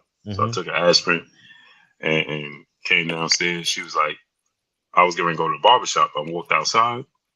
When I got outside, I was like, man, that's just, my chest was feeling tight. My back started hurting. I'm like, damn. So I'm like, you know what? Her car was behind my car. So I was like, take your car. I'm going to go. I was like, all right, I think I'm going to go to the doctor. So she like, going to the doctor? So I'm like, yeah, cause I was supposed to go to the barbershop. Like, shit don't feel right. So she was like, you sure? So I'm like, yeah. She's like, you gonna drive? I'm like, yeah, I'm gonna drive my car. Man, I started up my car, warming it up. Man, that shit started shooting in my chest. Wow. I was like, man. So I guess she saw my face. She was like, nah. She's like, I'm gonna take you. So I was like, fuck it. She took me. You know what I mean? But I usually could feel when the rhythm is off. You know what I'm saying? But I ain't feel nothing, so I was like, I wasn't concerned about it. You know what I mean? But when I got there, they ran the test, and when I got there, I'm like, damn, like my neck was hurting. You know what I'm saying? So I'm like, damn, that can't be good. You know what I'm saying? Right. But it went away. They took the test. They like, yo, you good. But then the doctor came back. He was like, I ain't letting you go home though. You gotta stay here till tomorrow. So I'm like, damn, man, come on, man. So they admitted me. I stayed there. They ran more tests. It's like, all right, you gotta go straight to the doctor. This, and that. You know what I mean? So it's like a situation like, a lot of athletes have it. You know what I'm saying? I don't know if it comes from the working out multiple times. I don't know where it comes from. But a lot of athletes get it, you know what I mean? And it's just, I'm lucky, you know what I mean? Because I'm one that caught it from the first time it happened, you know what I'm saying? Opposed to me passing out somewhere, and you know what I'm saying? And it'd be fatal. So, yeah, I'm lucky. So I know it happens, but like I said, the Wilder Fury too, Wilder Ortiz, when we was at that joint, man, as soon as he knocked Ortiz out and we got up, man, that joint took off. I'm like, oh man. Wow. But it's like I'm not out of breath, you know what I mean? But if you touch it, you'd be like, you know what I'm saying? For somebody outside in, if you touch my chest, you'd be like, what the? Wow. Like it's like you would think we was on the football field or the basketball court running sprints. You know what I'm saying? What's the name of it? It's I can't really pronounce it, but what it is, it's like a so your heart is a muscle, right? So when we work out as athletes and you strengthen your heart doing the cardio, it could weaken the lining on the outside of it. So it's like your heart, the vessels have like a port, right? A door that opens and closes to let the blood out. So every so often, like mine's are open the wrong way. You know what I mean? So instead of opening the right way, it'll open the wrong way. And because it's trying to get back to the right way, my heart will, you know what I'm saying, speed up until it adjusts. But What's the frequency of this, Blue? It's not so often, man. Like this time it happened, I didn't even really feel it this time like that. I mean, I felt the other stuff, which was made me concerned. But man, like before this time, it might have happened maybe last Christmas, somewhere around there. No, matter of fact, my daughter's birthday, I was training my daughter in boxing. Oh, so dope. that was January of last year. Oh, so over a year ago. Yeah. It's not close. It's just when it happens, it's just like because it's so far apart. You know what I mean? If it was something like, I don't want to say more consistent. No, I don't want this to happen. But so it gives me like oh, you know what I'm saying? And sometimes it feels like it just completely pauses. Completely. And I'll be like, what the, you know what I mean? But then it'll pick up and then it'll speed up and then it'll get back to normal. You know what I mean? So Do you understand the symptoms now?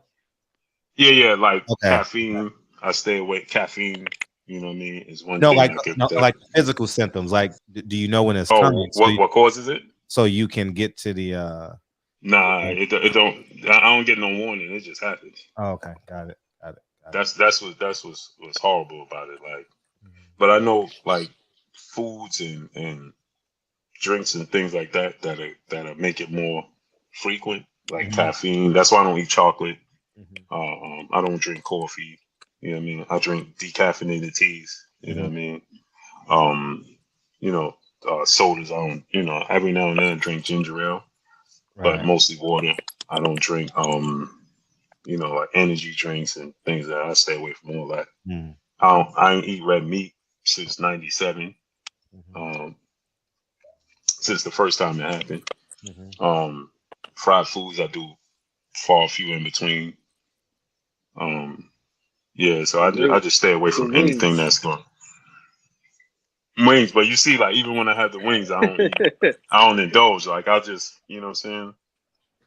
Like yesterday, because I got so conscious of it. Like yesterday, it was 11:30 at night last night, and my wife's like, "Yo, you ain't even eat today." I went to the garden. I did that. I forgot. Completely forgot. You know what I'm saying? So it's like that's why at night, like I'll be hungry at night. You see, Fred, when we go to the fights and stuff at night, I'll be hungry because during the day, you know what I mean? Like I just forget about it. So, but yeah, I'm much better now, man. Got a peace of mind. You know what I'm saying? No, we're glad you're healthy, man. Yeah, that's definitely number one, man. But I'm gonna start calling you like I used to call Xavier now. Shit. I used to stay on that motherfucker, man. Shit. Oh, facts. Yeah, I'm like, man, I already switched my diet back up. Like, let me. You know what to do. Shit. Yeah. You know, you're a genius at that. And you know what's ironic? What's that? When I was a vegan, it happened more often. Really? Yep. Oh. And I could never find. I don't know what vegetable or what fruit, what you know what I'm saying. That might have been, you know, high in something that's giving me that reaction. You know what I mean? Wow. So I start. That's one of the reasons I veered from that because it was like I don't know if it wasn't. I just wasn't eating enough. I don't know what it was, but when I was vegan, it was happening way more often. Like every other month, every other 2 months,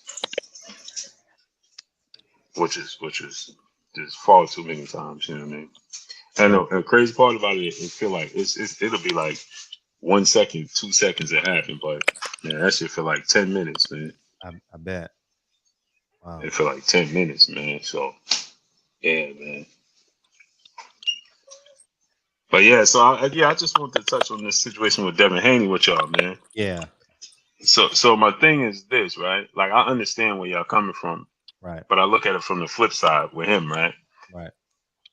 Because unless we're gonna change and have our own sport of boxing, what Devin Haney is doing and chasing, right, is just going to be the norm. Because, and the reason I say that is this, right? It's not the fact that he's chasing Kambosos. He's chasing his own legacy, right? And so he wants to. It doesn't matter who has the belt, right? It's about him achieving something that's a childhood dream for him. That's what we're missing. So I understand we could say, oh, no, never mind Kambosos, move on and fight somebody else. But the fact remains is that's a childhood dream of his to become an undisputed champion. So it has nothing to do with George Kambosos. It was once Teofimo Lopez. You know what I'm saying? It was once. We forget this, but we got to date back to the history of Devin Haney doing this. He was chasing Robert Easter when Robert Easter had the belt at 135. And Robert Easter wouldn't fight him, right? Then Robert Easter passed the belts off. He started chasing Mikey Garcia. Everybody brushes him off. Oh, he's too young. He ain't ready. And then Mikey Garcia dropped the belts. Lomachenko picked it up. What'd he do? Start chasing Lomachenko. Lomachenko lose the belts to Teofimo Lopez. What he do? Start chasing Teofimo Lopez. So he's not chasing them per se. He's chasing his own legacy to become accomplished in this division. And I know we could say, well, just move on and, you know, be your own superstar. But he's already accomplished outside of the ring, right? He's already a millionaire. Now, he could be, the ceiling is, the room for him to grow is still very high, right? He could be earn much more money and so on and so forth. But at 23 years old, he's already a multi-millionaire right now, right? At 23 years old, he still partners with and do deals with Eddie Hearn in the zone, but he has more freedom than anybody, right? Right now, you know, I know I was privy to see some of the information that, you know, he's about the money he's making over this weekend. And, you know, he's making a massive amount of money for a kid that's 23, and he's just chasing his legacy. So if we tell him don't chase George Kambosos Jr., we telling him don't chase his dream. It's his own personal accomplishment when he lay his head on the table, because he got the money right now. He living the life of that most 23-year-old people would dream about. You know what I'm saying? So it's not about the money. It's about him achieving something in a glamour division. And unless we're going to start our own sport of boxing and all of the black athletes subtract themselves from the sport of boxing, it don't make sense to tell him don't chase his dream. Because if we're not going to all just at one move as a unit and subtract everybody coming, let's just do our own thing, then it don't make sense. Because if he go to 140, right, he still has to deal with the politics, right? He can't get the Tank Davis fight, right? We see Leonard Ellerby is saying, hey, we ain't fighting, who gonna pay him? So he can't get the Tank Davis fight, right? Steven Espinosa said, well, we told him if he don't sign with us, it's gonna be a tough ride. So we telling him that his individuality and doing it his way in the sport is not correct, because there's nowhere he could go to get these fights.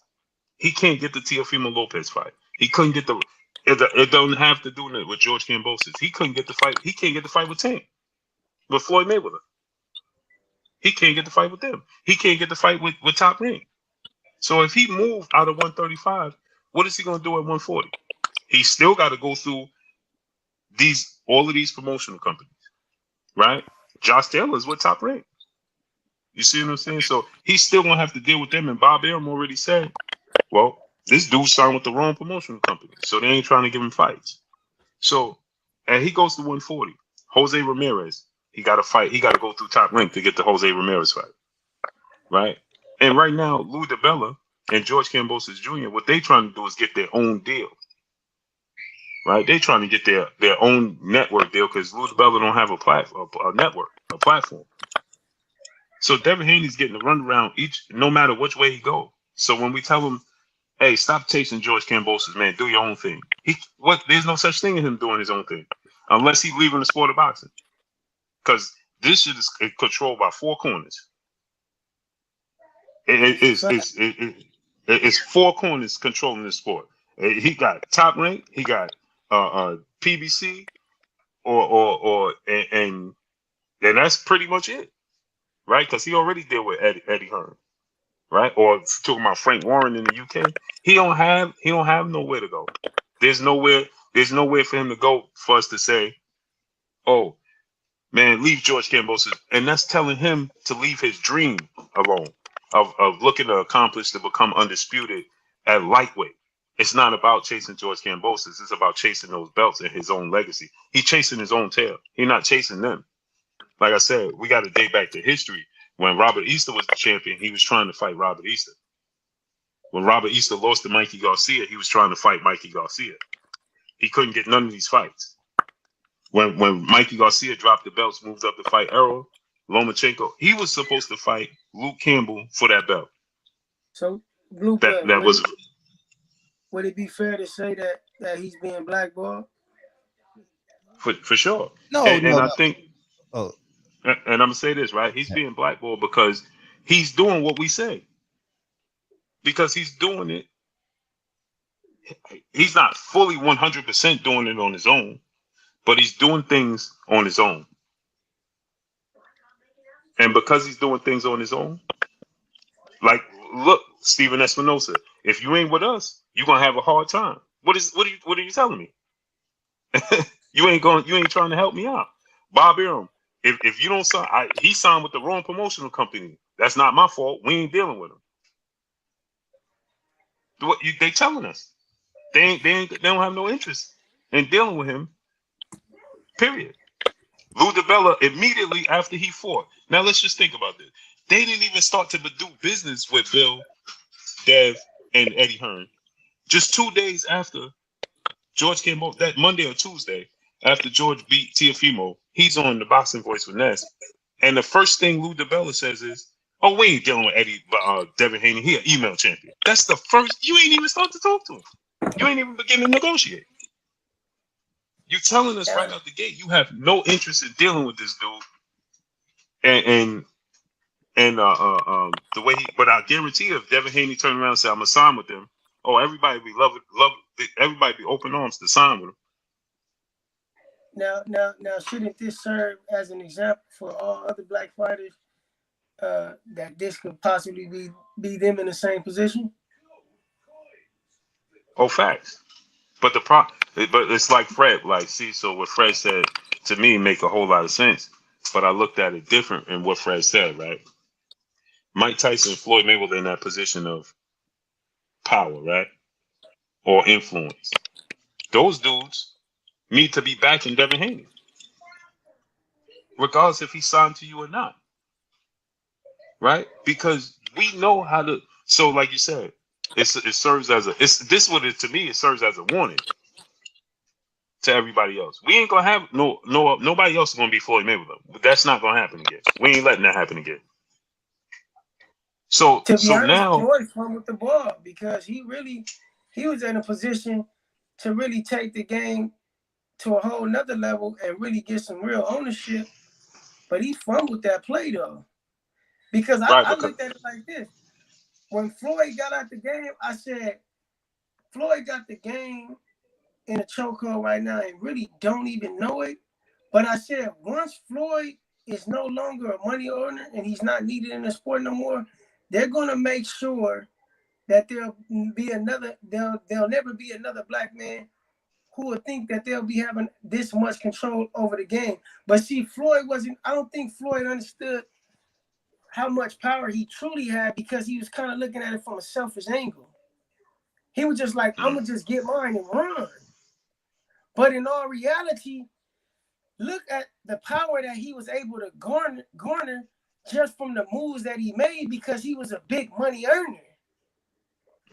But in the long run, he wasn't looking at it. I don't think he had the viewpoint. And it shows. I don't think he had the mindset, the thought in mind to say, I'm gonna make this a black thing. I'm gonna make this is a black power move, not just a me move, not just a Mayweather move, but I'm gonna make this a black power move right here. Because look, just like he could have stolen a lot of people's checks, he could have did that just one person, but nobody else has that kind of power in the game that's black. But collectively they do. So the only real answer is to say, fuck y'all money, fuck y'all checks. Let's do our own thing. Because now that they bottom dollar and they bottom line gonna be affected. Okay. Because all these guys, they all tried to do the Mayweather, they tried to follow the Mayweather blueprint, get our own promotion company. That's great. But it's no point of having a promotional company, when there's really no empowerment behind it. It's just a showpiece. It's like having a fine broad, but she ain't worth shit. She's just a showpiece. So the way you have to utilize your influence and your power is to just disconnect totally. Just pull the plug. Go ahead, Freddie. No, and just to add, at the end of the day, they are willful participants. That's what it must be. So it doesn't matter. They're gonna complain because it's a narrative. It's a galvanizing narrative. Oh, I'm not. They blocking me out. It They're garners not attention. blocking you out because you were paid X amount of dollars and you went back. And that's what I believe. Harriet Tubman freed you, but you went back because you didn't want to. You didn't know how to cook. You didn't know how to clean. You didn't know how to read. So you say, you know what? I'm most comfortable down here, so I'm gonna stay. I don't care how much money they offer you. I don't care how much money you worth. If you have no power, you have no money. It's really, really simple because at the end of the day, Floyd is waiting for Showtime to pay him so he can put on the fight for Tank Davis. Floyd ain't. I haven't seen a TMT promotion fight in Vegas. I haven't seen it. I really haven't, and that's all the way around. These promotional companies are fake companies because if they would be doing business like Bob Arum on a micro level, they will be doing business. Floyd is not running a business; it's a shell company. What fighters does he have? That's basically an Al Heyman Showtime fighter because they're paying them. They're signing the checks. They are, in my opinion, not what my opinion, they're signing a check, so they have power. And that's what I believe. Somebody's lying. Yeah, somebody's so truth be told, if the Charlos, whoever's chasing Canelo, whoever's chasing Kambosos, if you're chasing him, that means you don't believe you have more power than them. It's like me. I turned down $1 million. I don't know if I would have. I probably would. It would have been a 6-figure job at ESPN. It would have been $1 million deal at Warner Brothers. I turned down ESPN because I said, "Shit, if I do this for 30 years and hand this off to my son, I probably be making $10,000 a month." You get what I'm saying? Like the channel will have 100,000 videos, 200,000 videos, and I'll be able to hand it off to him. You know, kind of like a how you say it, like that thing when you get 65, you get it from the government. What is that called? Social Security. Social Security. Yeah, this is my version of Social Security. I could have took my producer job at 710 ESPN. I didn't do it because I genuinely believe that this is the right play is ownership. It takes one to become two. Like for example, if we're in a YouTube game, I didn't desire to be a part of Dante's Boxing Nation. He inspired me. He inspired me to create barbershop conversations, but I didn't say, "Hey, Dante, man, I just want to be a part of your brand, man. This shit is great." No, I built my own from 1 subscriber until what is that now? You know, and I do believe in collaboration. I do believe in group thinks and group economics and all the above as it pertains to that. But I think it's a falsehood. It's really a falsehood when we say he has the money. Is it really a dream, or is it really boxing spinning its wheels, and you're one of the 100 hamsters on the wheel? You understand? Because I mean, shit. Because when you put this in real in real perspectives, PBC fighters have promotion companies. Do they set their own? Do they set their own fight date? Devin Haney's a boss. Set your own fight date. Because at the end of the day, you're really disrespecting the people that are really, really out here getting it, betting on themselves. You understand? Master P walked out of Cohen's office. I ain't taking that $1 million. And people called him crazy. People called him broke because you can't quantify his wealth. You call Damon Dash broke because you can't quantify his wealth because there's not a person signing a check, handing it to you. So you can't quantify his power, his wealth. So I think that at the end of the day, no one has power. No one has power. You have influence, and I genuinely believe that we got to start power. It's the power. Like, for example, fighter A, I don't give a fuck who this fighter is. Fighter A spends $3 million on jewelry. That doesn't make you a boss. That makes you a social media socialite. That doesn't make you a boss because you got $3 million in jewelry. That makes you a boss.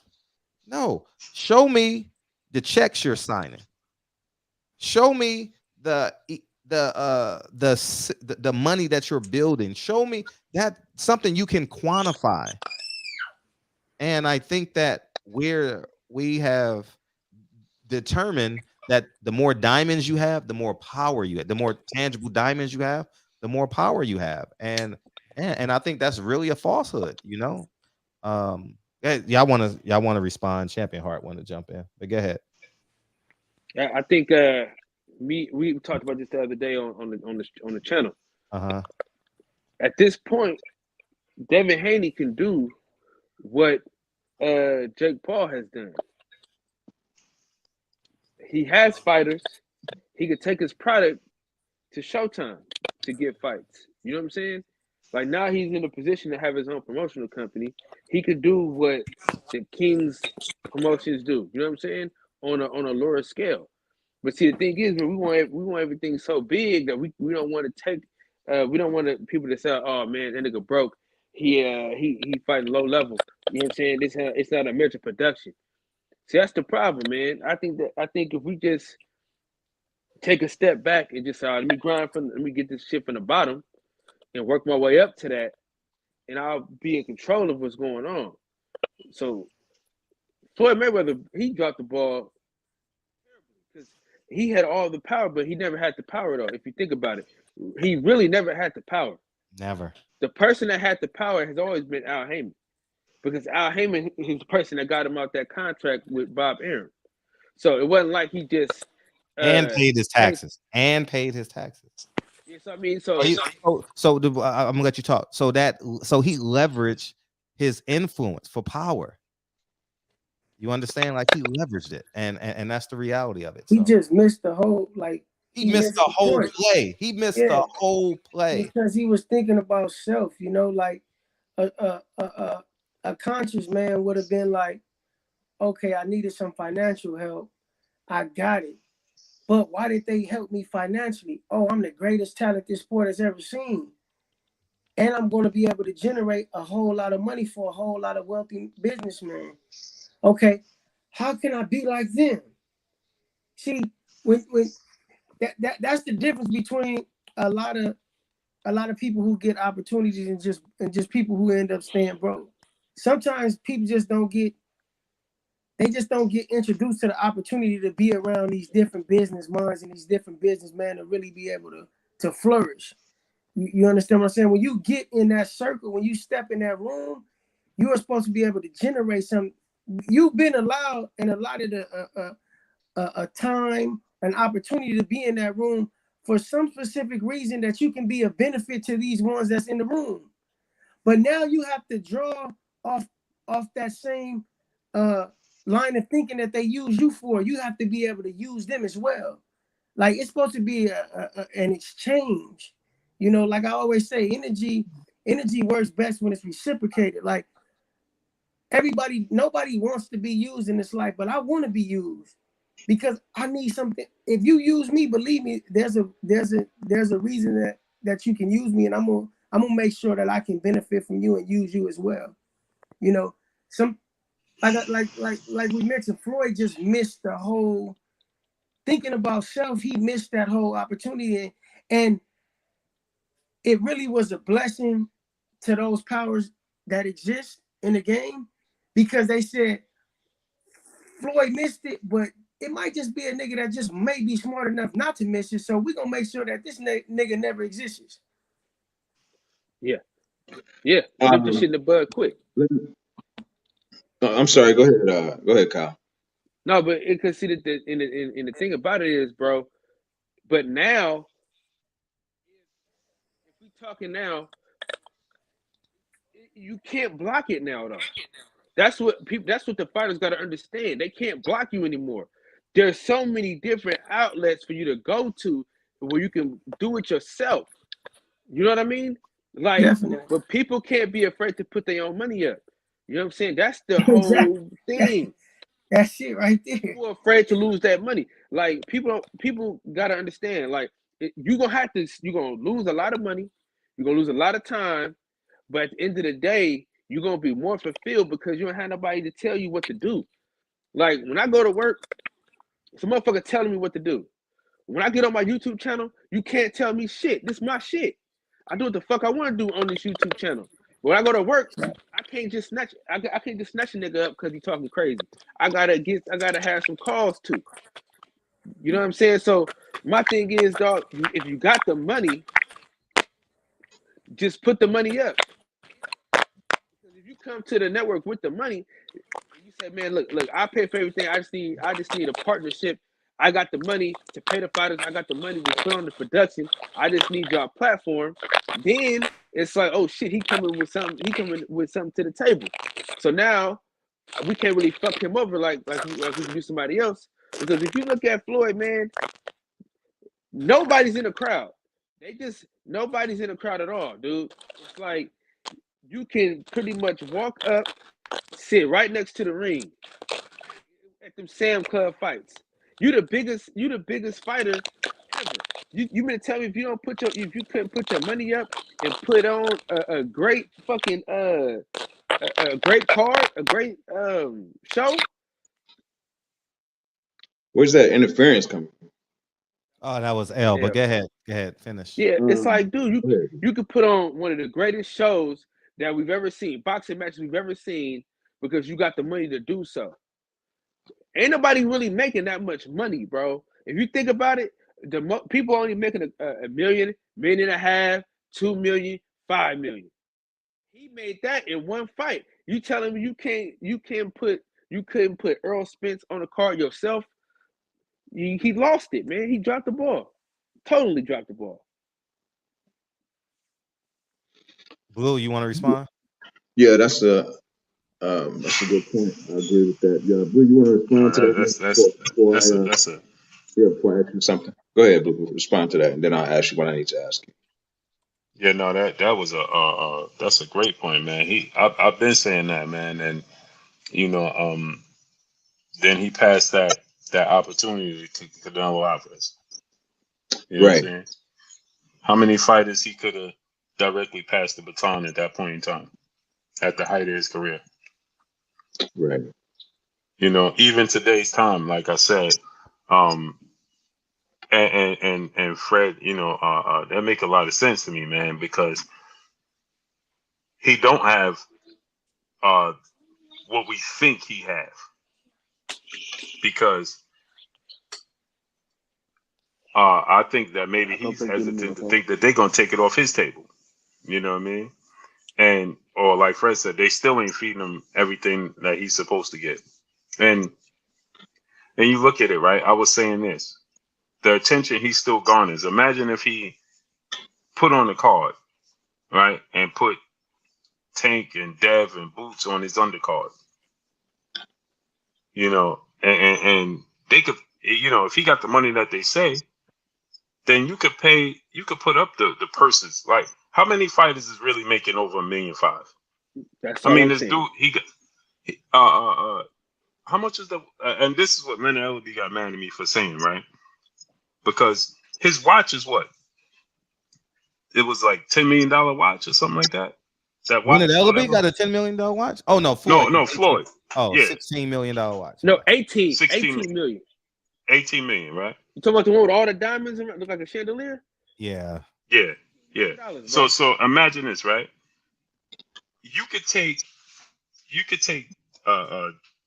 you know, Dev, Boots, and Tank, put them on the same card, right? And you could $18 million, you could pay all their purse, their opponents too, and have something left over, right? If you say you gotta pay Dev 3.5, you gotta pay Tank. Let's say you pay Tank 3.5, and Boots is still upcoming. So let's pay you pay Boots $2 million. That's $9 million. And then their opponents, if you're gonna fight in Dubai on a helipad, right? You could get them some good opponents. How much is it you think they paying Rolly? 400,000? Yeah, $500,000 maybe. Yeah. Right? So you say you could pay all their opponents and give them the exposure needed, man. But it's like Fred said, man, it makes me start to wonder, do you really have the power that you say? Do you really have the money that you say? Or is it just a selfish motivation? You're only concerned with yourself. Right. So that's my thought on that. Good champ. Oh, go ahead. Damn, I had something. Go ahead, By the Sam. way, L had to go. He said thank you guys for coming on. Okay. Salute to Can L. I say one thing, man? You can have it, champ. Go ahead, brother. The thing about Floyd Mayweather that we always got to understand, he's the nigga in the hood. He wants you to do good, but he don't want you to do better than him. Go ahead, champion Art.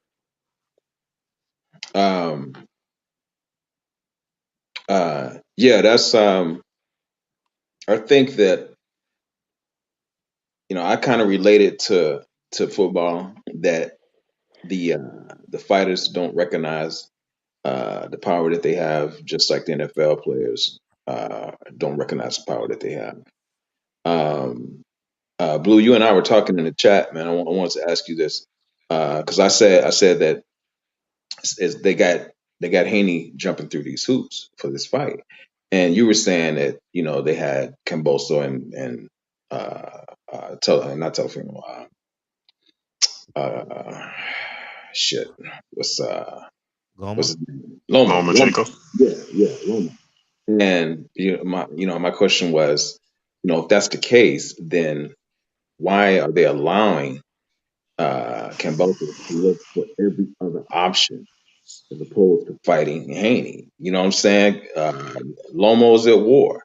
There are other fighters. They got fights. His only option is Haney, but yet they're allowing him to explore every other option but that. It's like when Tio had the belts, Tio was never going to fight. Although he said he was going to fight Haney, he was never going to fight Haney. The plan was to keep the belts from Haney, as long as he could. And my thing is, why aren't any of these organizations over these belts ordering the fight?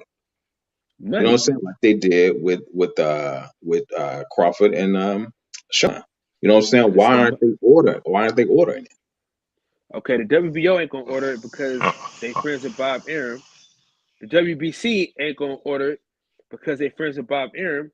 The WBA ain't gonna order it because they friends with Al Heyman. Those is the major belts.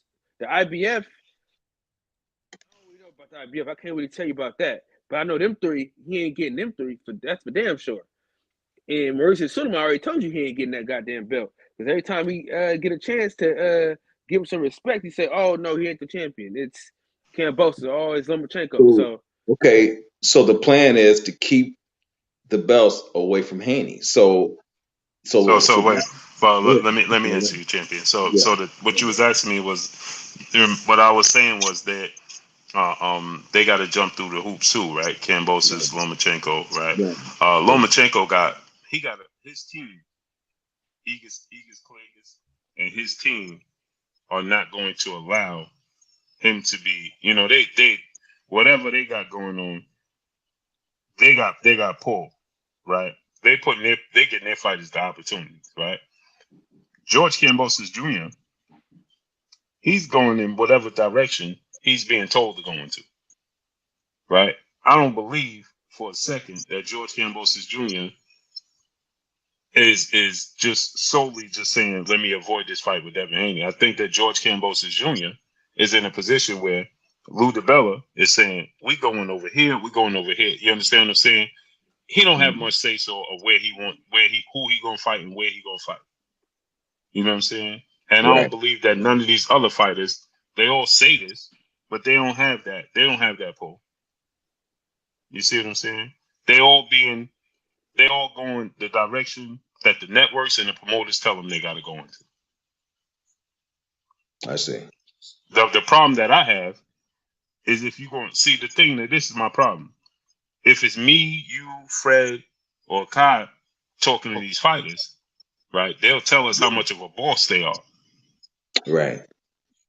But when it comes down to making these fights, they ain't kicking and screaming and telling them that the whoever telling them you gotta fight this person, that person, they ain't kicking and screaming saying, "Oh, I ain't fighting him." For instance, like I said, Jamal Charlo, right? I'm a boss. I do this. I do. Okay, so why you fighting Selecki? Right. And because and we look at it, Stephen Espinosa told us it ain't have nothing to do with Jamal Charlo. It had something to do with who they thought was the best option for them to put on that fight. Mm-hmm. And he going along with the program. You know what I'm saying? Hey, you gonna fight this dude? I want to fight you. Hey, we're gonna try to make this fight, but if you can't, this is who you gonna fight. And he said, okay. Yeah, 98% of these fighters are hustling the fans, man. They really are, because they say what they want in public, and then when it comes to make the fight, they don't turn down the fight. They don't turn down the lesser opponent. They say yes, sir, boss, by their signature, you know. And so they out here. I don't care if you Mexican, black, Asian. They race hustling us, man. Oh man, they think the black guy can beat me if you Mexican, or if you black, man. The white man holding me down, man. It's Bob Arum, and so I think for real, none of these fighters, they gonna say what they want publicly. I really want to see a fighter say, no, I want him. Let's use Jamal Charlo as a case. He took the fight. Why? Because he won a payday. He said, man, I can beat this guy. This is an easy ass payday. In my hometown, I ain't got to get on a plane. I ain't got to do nothing. Oh man, this is cake. He didn't say, oh man, I want the best. No, you don't want the best, because Laura's the best. Right. You don't want Laura. So it's all And go ahead. And like you said, Fred, right? Think about this. It makes sense. I just thought about it when you said Laura, right? Mm-hmm. Laura's fighting Jose Benavidez Jr. Yeah. And why he ain't fighting Jamal Charlo? Right. Facts. He fighting Jose Benavidez Jr. Yeah, this dude just had one fight. He had one fight at 60, right? Yeah. He moved. He had one fight since 54. The Crawford fight. 54. It was at 54. Yeah, he fought at 54. Yeah. And that was the last fight, and that was the only fight he had since the Crawford fight.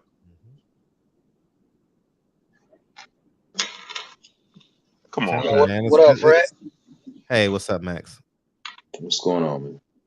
What's good? Hey, is my audio cool? Because I'm in a Bluetooth in the car. No, it's kind of groggy, but go ahead. I'm glad you had a great time.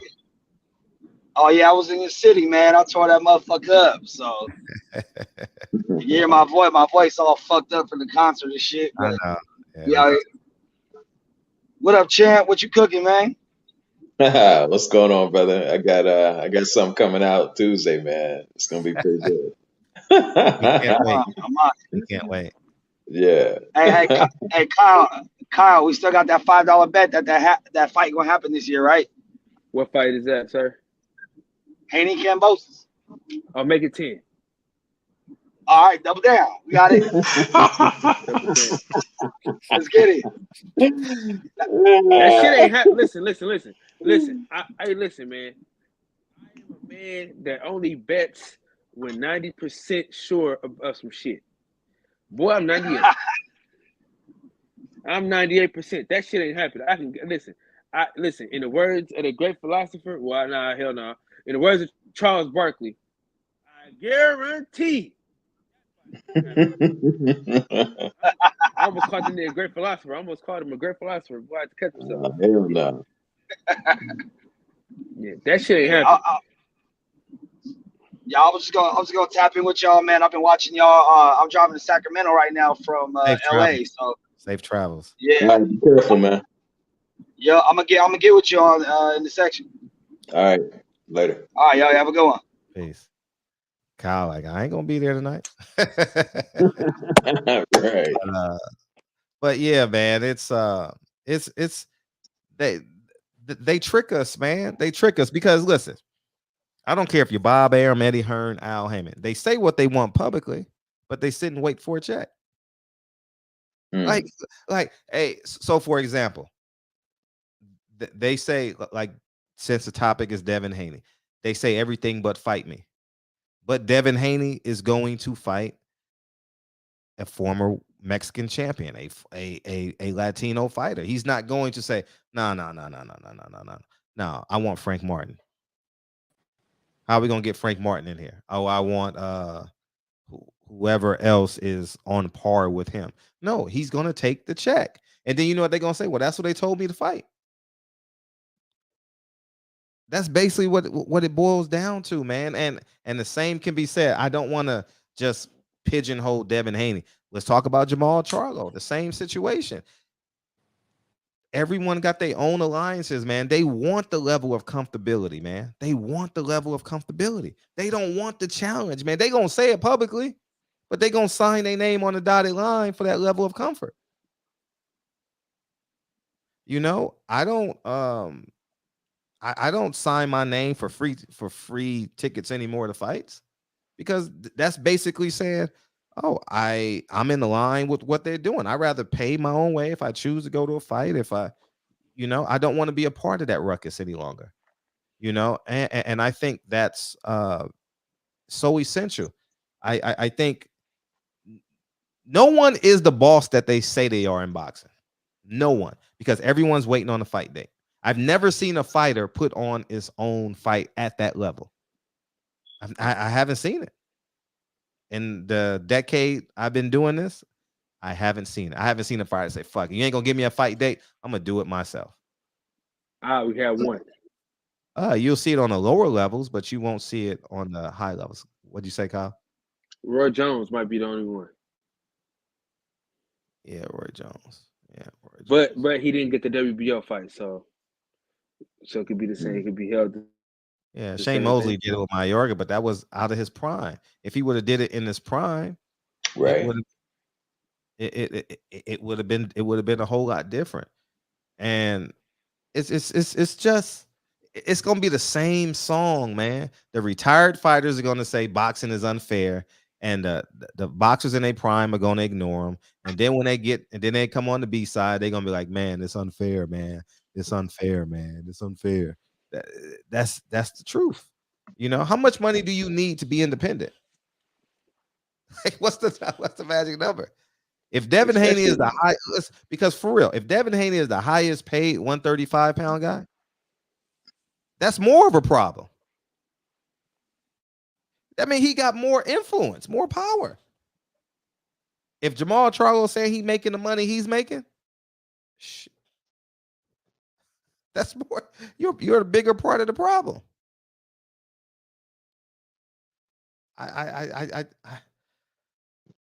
We're never gonna get where we need to be because we're not taking the steps to get to where we need to be. I think. I do believe it needs to be people on both sides because this is a global economy. So there are gonna, but I think in certain situations, like we're talking now, I'm like, fuck Al, fuck Bob, fuck Eddie. Shit, Eddie offered me a job. L was there. Hell no, I ain't working for you. No, I'm not doing that. Nah, I'm cool. Appreciate it though. I just think, how much money is too much money? When do we say, okay, enough is enough? Because this is going to be, Devin Haney will be replaced with somebody. And then we're going to have to say, man, they treat him unfair, man. He want to be undisputed champion. Well, Jake Paul is having the time of his life. The time, because he has power and influence. He didn't just settle on the influence. I don't just want to be a YouTuber. Man, I'm about to make boxing. I'm about to make combat sports my playground. The champion, the best fighter in UFC just called him out. The Nigerian Nightmare. What's his name? Is that Usman or Stylebender? Usman. Usman called him out on the Shay. I said, damn, this motherfucker got influence. Right. Damn, power. Leverage. He gave that leverage. He gave that girl $1 million. Carissa, I'm gonna tell you how disgusting we are as a collective. Carissa Shields had to go to a white man in the UK to get paid.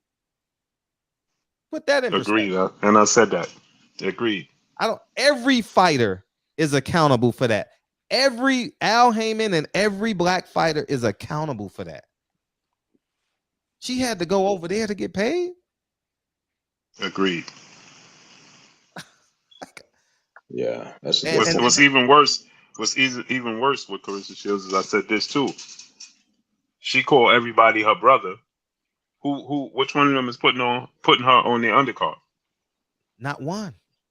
Not one. By the way, happy birthday to Carissa and congratulations. Today's her birthday? Well, I know it's her birthday week and she got engaged. I saw it on Instagram. So congratulations and all that. Yeah, man. Continue, Blue. I'm sorry. No, but I was just saying, you know, like you right. You know, she had to go all the way to the UK. And see, that's what I was saying when everybody was egging her on when she was going at Jake Paul and everybody was egging her on. And I was saying it wasn't popular what I was saying. No, this dude is paying you. He's paying the fighters. Mm-hmm. He's paying these women fighters. Now, it took for Jake Paul to come in the sport. Just take this into consideration. Amanda Serrano has been atop of the women's boxing forever. Katie Taylor is well revered and loved in the UK. Everybody loves Katie Taylor in the UK and Eastern Europe and you know, over in that part of the world, right? It took for Jake Paul to come in for them to get $1 million. Come on, man. And then to prove your point, when we talk about how challenging it is, y'all, Jake Paul took the most challenging population in boxing. Women's boxing is the most challenging population in boxing. People rather see two dogs fight. Like it's not even on Nielsen's rating, two women fighting. Like, and Carissa goes over there and then here's the most. I didn't go as hard as I did because people are gonna say, "Oh, you bashing Floyd again." Floyd says, "Carissa, I'm gonna go to your fight." I says, no, but the fact, but it's bigger than that. One, he didn't go, but more importantly, go to her fight. You signed her arch enemy.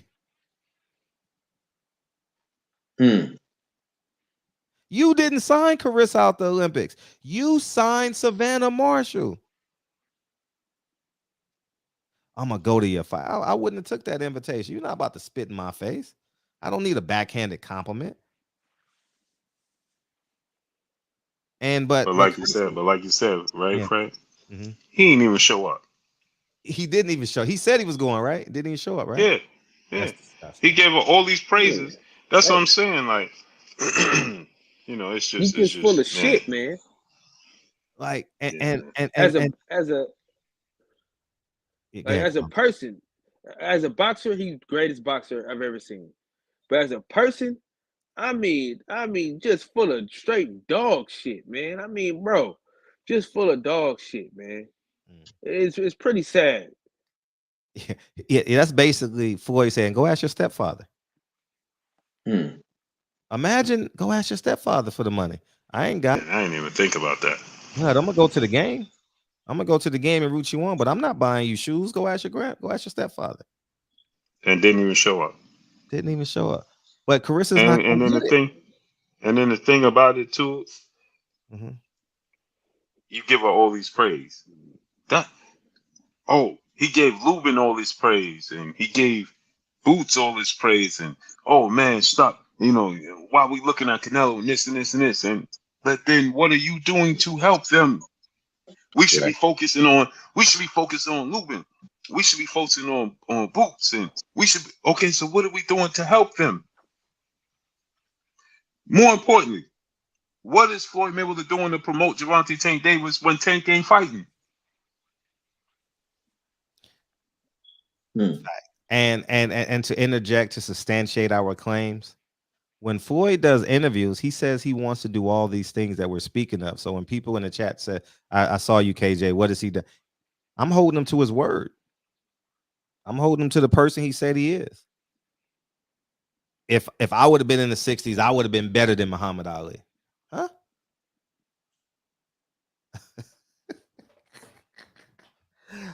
I fight for my black fighters. Logan, come fight me.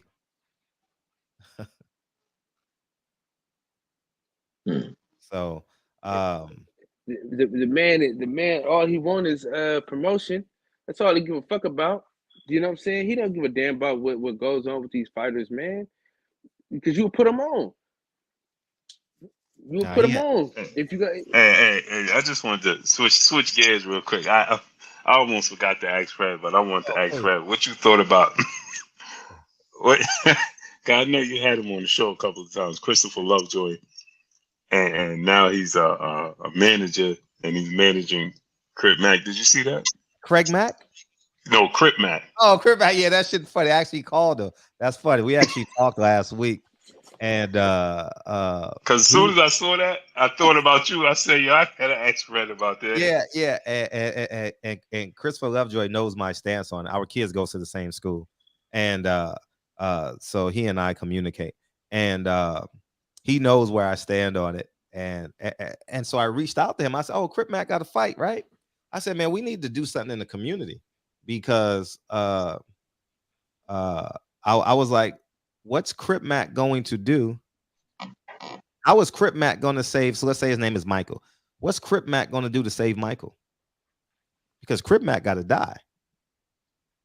Crip Mac has to die. You can't be Crip Mac till you're 84 years old. He got to die."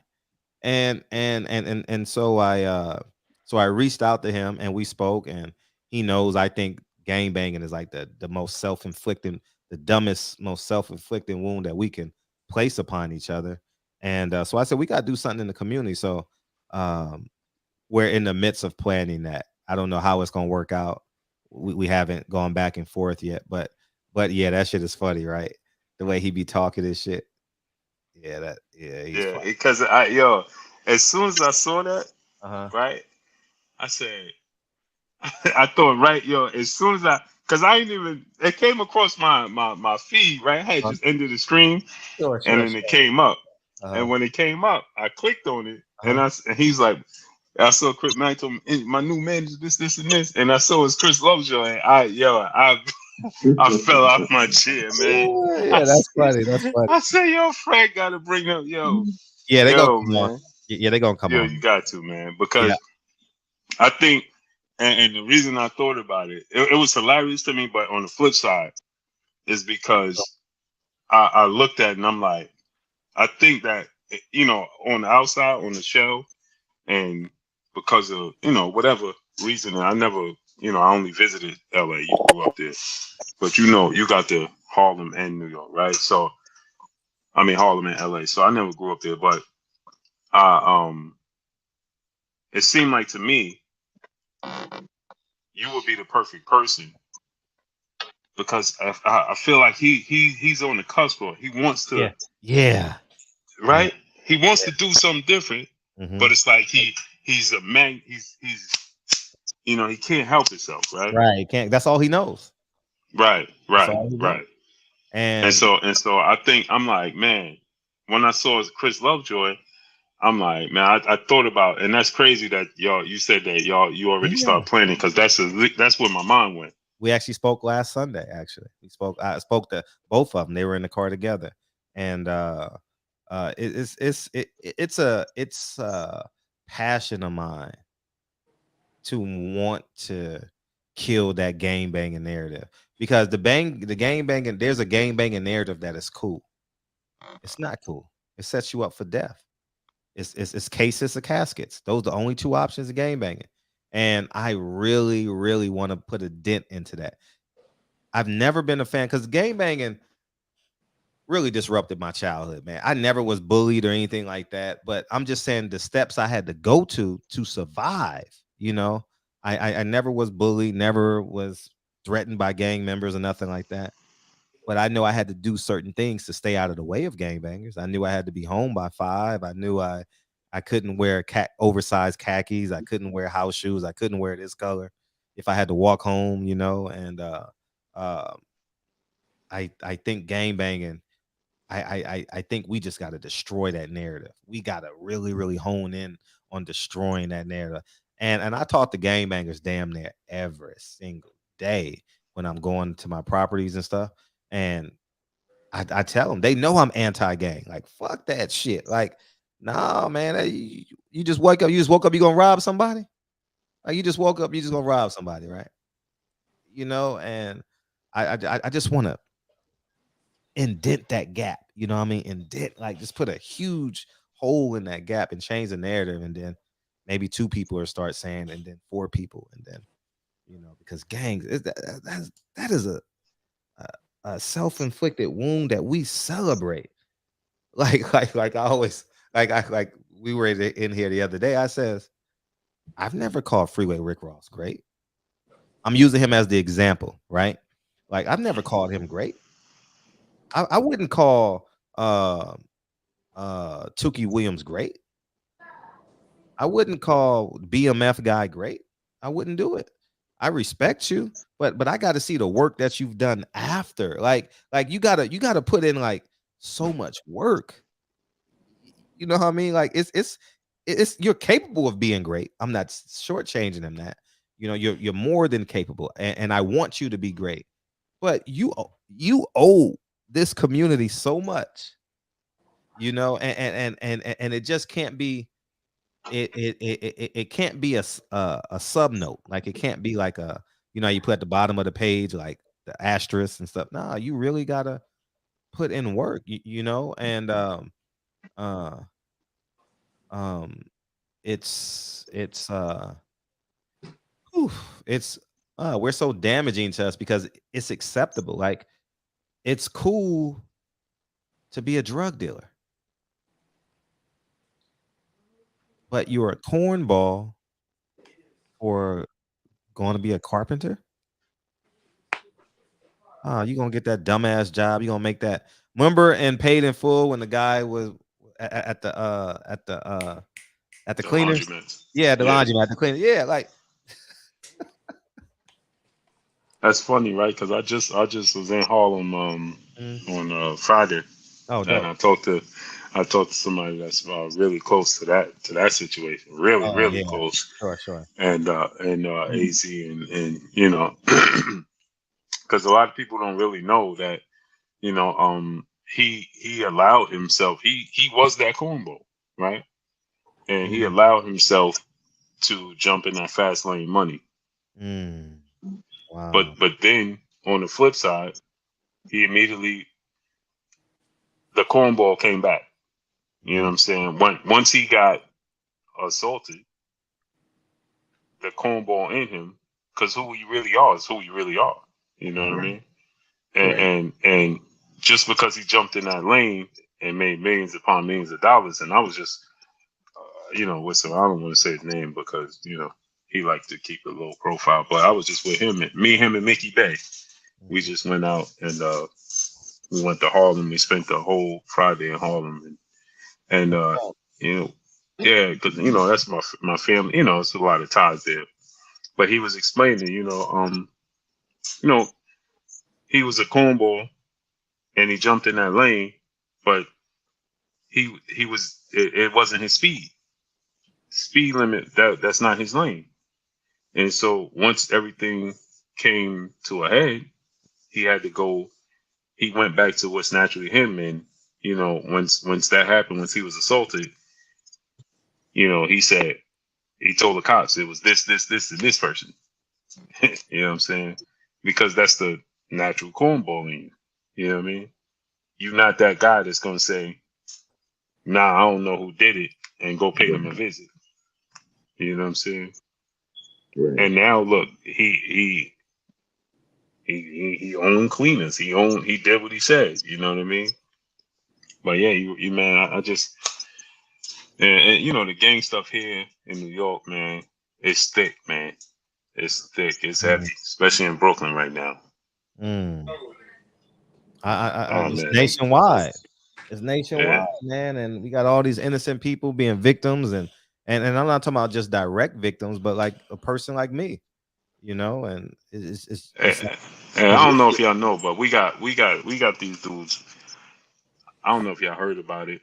You know, got wind of this, but there's a thing going on here, man, where they just running around and innocent people, you know, standing at bus stops, train stations, whatever, and they're just smearing shit in their face, man. what? Like whether it's man, just whether it's dog shit or cat shit or Come on, man. whatever, man. That's Yeah, a old ladies. Wow, man. That's a little Yeah, kid. old ladies, man, women, kids. They just. This is what's going on, man. I It's saw just, that, but I it's thought that was really, the homeless dude. That's a gang banging activity. yeah, man. It's just so far left. It's crazy right now, man. It's crazy, man. It's like, Damn. it's just so inhumane. You know, it's like Why would you want to you do that can't to be. a person?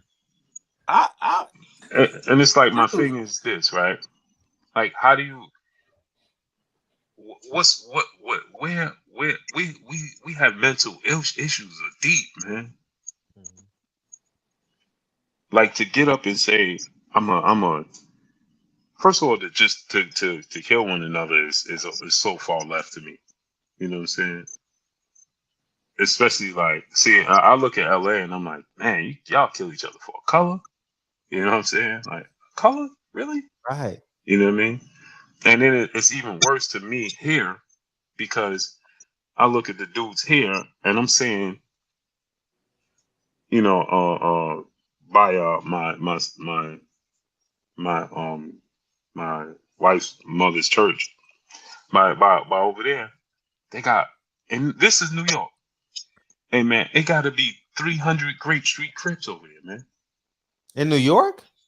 Yeah. Oh man, they so thick here, it's ridiculous, right? Wow. And it trips me out because I want to say, hey man, how many of y'all actually been to Grape Street in California? You know what I'm saying? Yeah, Like, that's a big gang out here. They got their own Kool-Aid and everything. yeah. But just think, like here in New York, right? Like how many of y'all actually been there? To you know, that's just I mean, we got 60s here. It's 60s, Grape Streets and East Coast Scripts is heavy, man. Are you It's heavy, man. serious? How did Oh they get man, it's over there? How did the jail, gang? Jail. prison. hey Fred, when I say they so thick, man, you would think you're in LA, man. That's how I mean. It's just seas of them, man. In Brooklyn? Just Are they in Brooklyn or Harlem? everywhere, Hmm. everywhere. They in Jersey. They so thick, man. It's man everywhere you go. Everywhere you go, it's just like you would think like you was in LA. Now they don't here in New York. They don't. It's you know it's not a color. You know if you wearing red or they ain't gonna mess with you. You know what I'm saying? But it's yeah it's amazing to me, man. Because Wow. it's like Damn. yo, how many of y'all actually got on the airplane? Now like Kyle said, I'm sure that they travel. You know what I mean? Uh, um, you know, probably jail and things of that nature. I know that's how the blood started here. You know what I mean? And but man, I just think like, man, how many of y'all actually got on the plane and went to maybe 3, 4, 5, maybe 10 at the most? Actually been to LA? Hmm. Like, but it's man, it's heavy, man. Like it's one town you go to out here. Hey, that's the whole town is Grape Street. The whole entire town. It got to be about 500 of them there, man. Mm. Hmm. Wow. Yeah. So it's just you know it just spread to.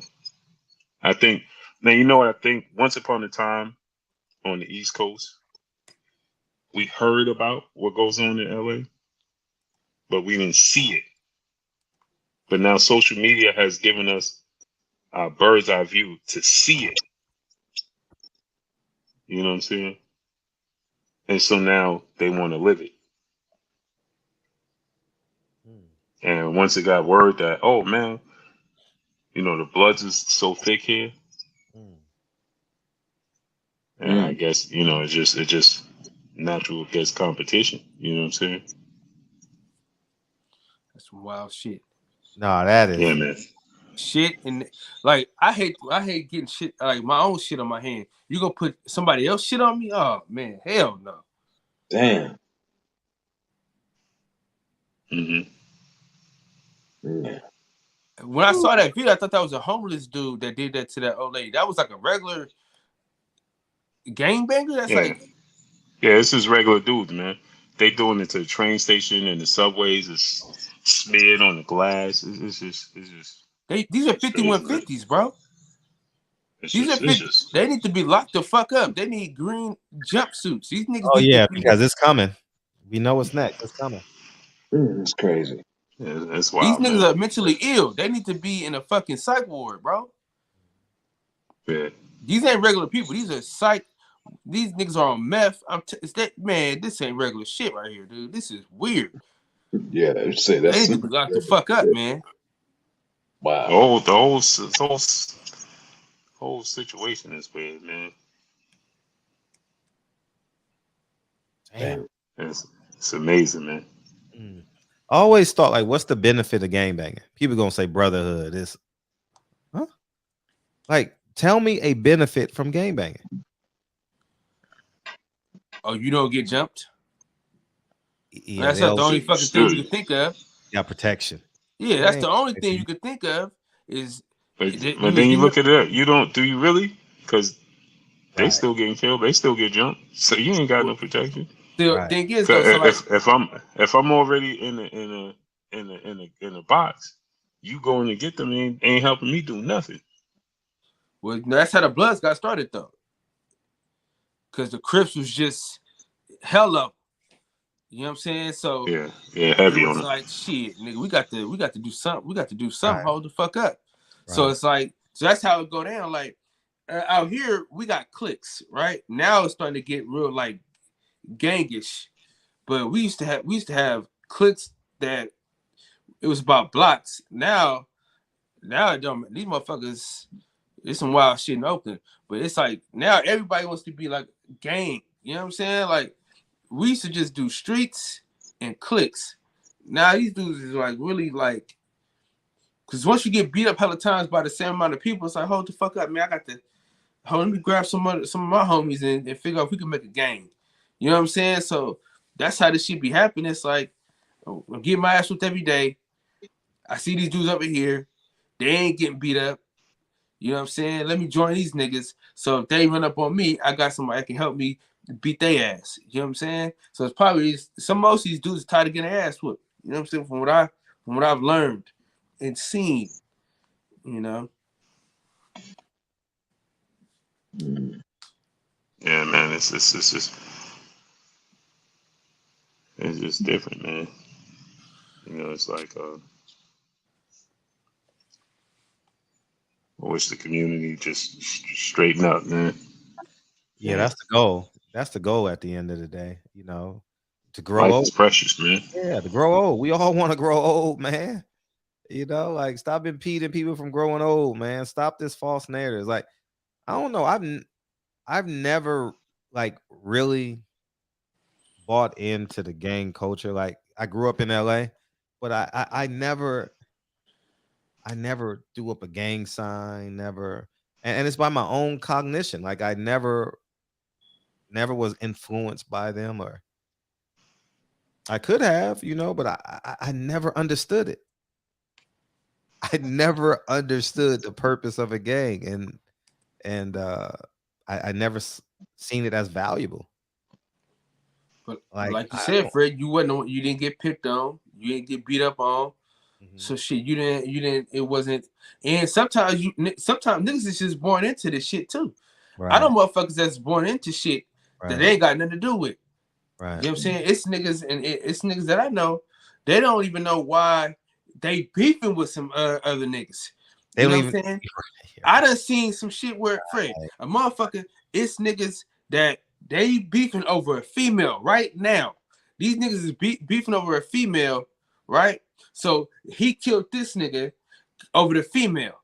Now he part of this gang. So now we got to shoot everybody that's a part of this gang. You know what I'm saying? Now he killed this nigga over a female. This had nothing to do with no gang shit at all. But since he was a part of this gang, we coming for the whole entire gang.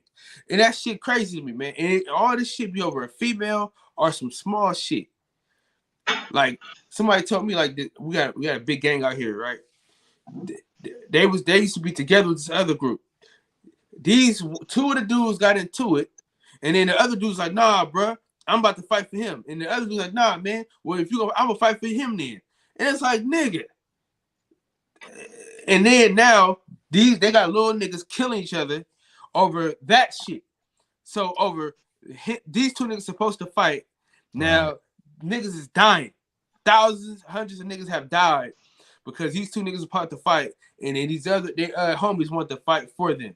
And now look, I mean, it's the wildest shit, man. It's the wildest shit. Yeah, it's not adding up. It don't add up. And Fred, Pablo said you grew up in Hollywood Hills. I grew up in South Central. I grew up in the heart of it. You know what I mean? And but if I grew up in Hollywood Hills, that's a credit to my parents. Shit, I'm not gonna sit here and say, "Oh, you ain't cool enough because you have shit." Salute to those parents. That's a good look. That got their parents got their kids out of harm's way. That's how fucked up our minds is. We think we got to be accepted. We think we got to have trauma to be accepted. What kind of bullshit? What parent want their kid to go through trauma? Shit, I don't want Lincoln experiencing that. You know what I mean? Graffiti, drug dealer, church, liquor store. Graffiti, drug dealer, liquor store. Like I don't want that. Voluntarily. Yeah. We so not traumatized. I ain't volunteering to put my kids in the hood. Hey, you ain't hood enough. You ain't gang banger enough. Yo, man, you stupid. Bro, I'm gonna tell you a story. I'm gonna tell you a story, right? Yeah, go ahead. So you know, I moved to North Carolina. Going into 9th grade, right? So I'm like Oakland through and through. I'm like hella Oakland, like hood Oakland, like everything Oakland. You know what I'm saying? I'm a Niner fan. I'm so Oakland, I got a Raider chain on. Like Oakland, right? So I go to Charlotte, right? Now, my homeboy, his dad plays for the Panthers, but he ends up going to play for the Raiders. Right? He comes back in the summer, he comes back after the season. And I'm talking I'm talking shit. I'm like, man, I'm from the town, from Oakland, whatever. And then he made me feel so fucking small, cause he nigga, that's where he been at for like the whole year. So he goes, you like Oakland, huh? Like, yeah, man, I'm from the town. He said, man, it's trash everywhere. He said, man, it's homeless people everywhere. Man, it's abandoned houses everywhere, man. What the hell do you like about Oakland? And I'm looking like damn. Because he rich. You know, this motherfucker played for the NFL. He rich as hell. You know what I'm saying? So his kids, they live in like Valentine. That's like the richest place in Charlotte. So he's basically saying, like, nigga, you are glorifying living like a fucking bum. You know what I'm saying? Like, there's nothing good in Oakland for real. You know what I'm saying? You enjoy all this shit everywhere. I mean, trash everywhere, homeless niggas everywhere. You know what I'm saying? He said, bro, what's good about the hood? And then when you drive to their house, bro, when you go to their house, nigga, and it's like, all right, nigga, now I see I could do something else. See, that's what kind of changed my whole mindset of like, well, shit, man, I think I could be something else. Like, because, you know, when you in it, you don't think you can do nothing else but the shit that you in. So when he broke that shit down to me, man, because he was actually in Oakland, played like a whole year there, and had to live like nearby and drive to the stadium because the stadium is in the hood. Like the stadium is right down the street from my grandpa's house in the Oh, the hood. Raiders, yeah. So he was like, nigga, this ain't nothing. It's not. What the hell are you happy about? You know what I'm saying? No. Fuck, are you happy about living in this shit? You know what I mean? So yeah. When you know better, you do better. Yeah. You know, and I think we got to show the kids more. We got to show in middle school, elementary school that there's more. There's more than just what you see from walking home and basketball and whatever we glorify, you know, and or whatever social media glorify, what TV wants you to glorify. It's bigger than that. It's not cool to throw up a gang sign. Now they throw up gang signs in NBA games. Like I can't wait to see Russell Westbrook this summer. Like I can't wait. I'm like, Russ, like we throwing up gang signs in NBA games, dog. You know, and James Harden. I'm gonna see him this summer. I'm like, man, you throwing up gang signs? I'm watching a basketball game. Me and my son watching a basketball game, and you throwing up a gang sign. You know, so like we're just glorifying dumb shit. We bring in the ignorant shit to the shit we supposed to use to enjoy and build family and build culture. You know, and we brought gang culture into hip hop. Think about that shit. We ass backwards, man. That's not what Boogie Down Production thought when they made Self-Destruction. You know, It damn sure ain't, Fred. It damn sure ain't. You know what I mean? Man. That wasn't part of the plan. That's how he explained Oakland to me, though, bro. Yeah, like he really was broken glass everywhere. You know what I'm saying? When the nigga was talking to me, all I could think about was don't push me, nigga. You know what I mean? I'm like, damn. I'm like, man, he kind of close to the edge. So true. Close to the edge. So true. Yeah. Man. So true. Shout out to Sean Gilbert, man. Shout out to Sean Gilbert, man. Oh, Sean Gilbert. He was a D lineman. Yep. He was the number one pick in the draft. Yeah, that was Sean Gilbert. He was the reason why. He was the reason why Revis got so much money. I met who he played for in college. He played for Pitt. Yeah. Yo, he was Revis. Nice. I got to meet Revis because of them. So he was the first, like him and a couple more people. He was like one of the first people I met with money. You know what I'm saying? Besides Gary Payton and his family and stuff like that. But he was the first, person I met with like money. You know what I'm saying? Like in his circle that was around him, all of them wasn't NFL players, you know what I'm saying? It was a nigga that I met, that nigga owned like 10 Taco Bells. So that's when I knew, I'm like, damn, I don't gotta be no fucking drug dealer to have money. You know what I'm saying? I ain't gotta be a pimp to have girls. You get what I'm saying? Like, I can be who the fuck I am and still get to where I want to be. And I didn't get that until I moved to North Carolina. If I'd have stayed out here in Oakland, man, I'd have been dead, jail, something. You know what I'm saying? Like, the opportunities to see somebody with that much money and they take you in and let you see, like, the life that you can live without being a fucking drug dealer or being a gangster or being a hood nigga or whatever the fuck. You know what I'm saying? And then you see all these people owning shit from barbershops to fucking restaurants and shit like that. You like, man, fuck this. You know what I mean? I got to do something different. So shout out to Charlotte, man. I'm telling you, man. Shout out to fucking Charlotte, man. That changed my fucking life. Yeah, man.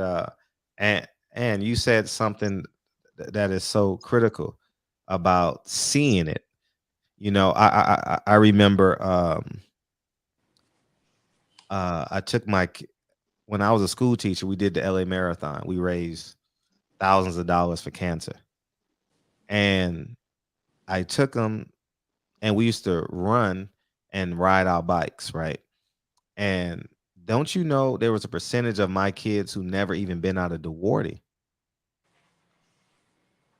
when they went to downtown LA, they couldn't, because the marathon started in downtown LA at the time. The marathon was today, coincidentally.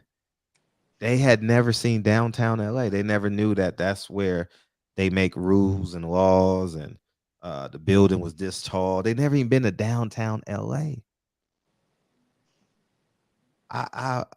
And so like you said, how Sean Gilbert showed you that it's bigger. Life is bigger than the streets you go by, and the mindset that you have. Experiences, man. That's why maybe that 8th grade trip, when the kids go to the East Coast and on this side of town, they go to those colleges, they see something different, you know. And thank God for the internet. It makes things a lot easier. But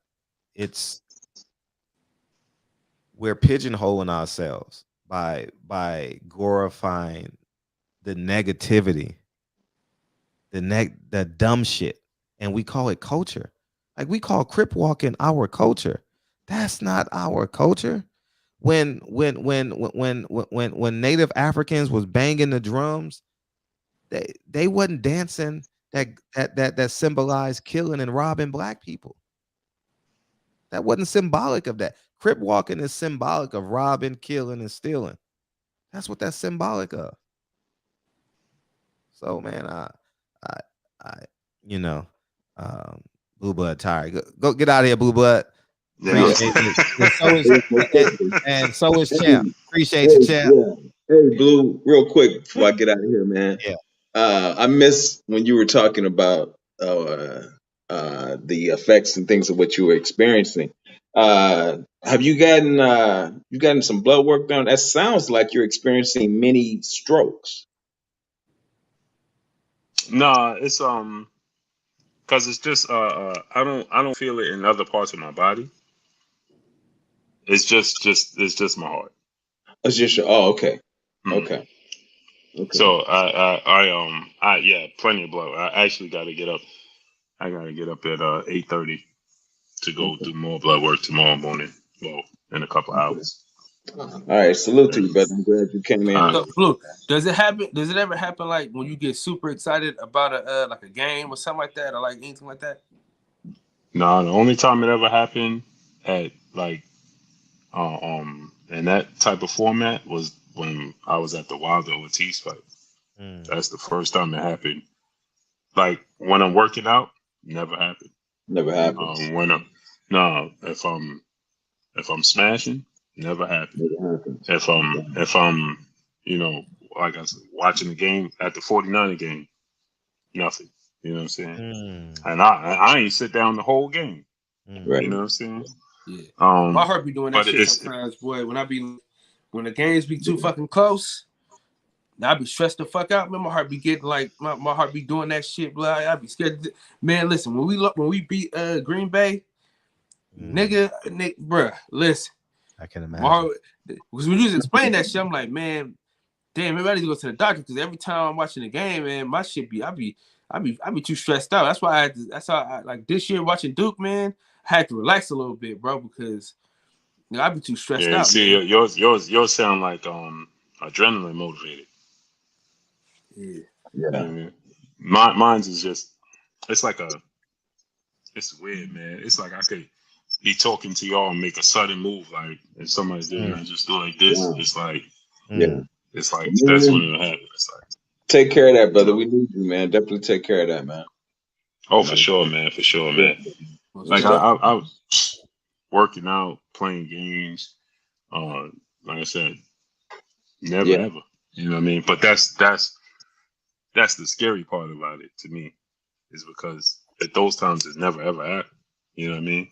Yeah. So it's like I got it's weird, right? I go to the doctor, I do stress tests, just running. You know, you're doing a stress test, you gotta run as fast as you can, right. For as long as you can. Doctor like, man, I don't see nothing, man. You know what I mean? But I'll have the, he see it, when it happens. And the thing about it is, it's so far apart. Knock on wood, and I'm glad that I could wear a Holter monitor I've worn it for 5 days a week. Yeah. Nothing, because it don't happen. You know what I mean? Yeah. Okay. So it's just, I'm prepared for it, man. I keep, I take Bostolic. So it's like, it mellows me. So it's like, it's a weird way to explain it, but it like slows everything down for me. So Right. it slows my heart rate down. You know what I mean? Right. And, then it's like, I don't feel. So it just happened. But, it's just something that, the wife is just like, yo, listen, Yeah. ain't having me. You know what I'm saying? Make this appointment, that appointment, that, but, Most definitely. Yeah. Well, So salute to I just don't know. It's you. just a thing that, like they say, athletes just develop these types of whatever. Right. You know what I'm saying? Right. So I don't know. I've never, it's like I said, running, jumping, working out. I was bodybuilding at one point. But and maybe because I'm mindful of it. You know what I'm saying? Since the first time I've experienced it. Right. So maybe I'm, like I feel myself exhausted. Maybe I'm mindful, so I don't let myself get to a point of no return. You know what I'm saying? Like Take a Right. nap learn to in the pace middle of the myself. day, man. Yeah. Oh, I Get your do. rest, man. Get your rest, do. brother. Yeah, Oh, you for gotta sure. Yeah, rest, man. I Most take. definitely. Today I took a power nap, man. I went to sleep at like 5:30, got up 7:30, and did that live stream. You know what I Yeah, mean? yeah, the live earlier, man. Yeah. Yeah. So it's like I do that, and that's another thing I think that contributes to it is I'm not big on sleeping. You know what I mean? Never have been. Take your ass to And sleep. I think I worked in the operating room and did the trauma calls overnight for so long, man. In the hospital, I was just saying this to somebody in the live stream today, because in the hospital, man, everything is bright, it's cold.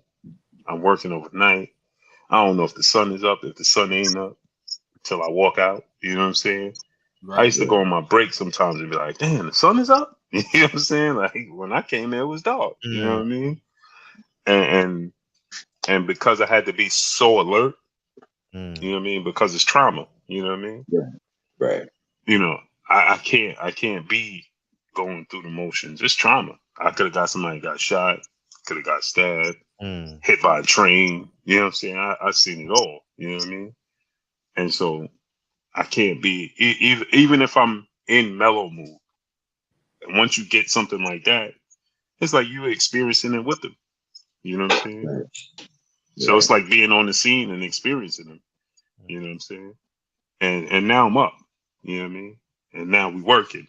And it's I gotta go get this blood. I gotta get this, and I gotta do this, and I gotta do that, and I gotta call this person. I gotta get this. Oh, we need this, we need that, we need this, Yeah. And before I know it, you don't realize, but doing those trauma calls, you don't have a sense of time anymore. Once I get a call, right? So the moment that person come in, to the moment we get them stable and get them out, it could be 5 hours. Yeah. But in that 5 hour period, it felt like 1 hour to me. Right. Because I done went to order this blood, I done got this blood, I done called this surgeon, I done called, it's just it never ends. It never ends. It never ends. It never ends. And then by the time it's over, now I'm like this. It's like I had coffee. You know what I'm saying? Right. And then Man. the experience is something I can't share with somebody unless you was there. So I come home and who do I tell? You know what I mean? If I lost the person, you know what I mean? It sits on you. If you save the person, it's like it sits on you. You know what I'm saying? It's like I always say I tell people. I was just telling my boy that worked there with me. It's not normal. Somebody has to do it, right? Right. But it ain't normal. It's just not. You know what I'm saying? Because you have first of all, as a medical team, you have a false sense of of what you think you can do. You know what I'm saying?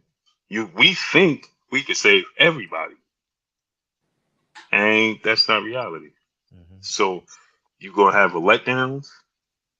You're gonna experience highs. You're gonna experience lows, and those emotional roller coasters. Yeah. From I could get to work. I work from my hours was 10 at night to 7 in the morning, right? But that could turn into 10 at night to 10 in the morning, Right. 10 at night.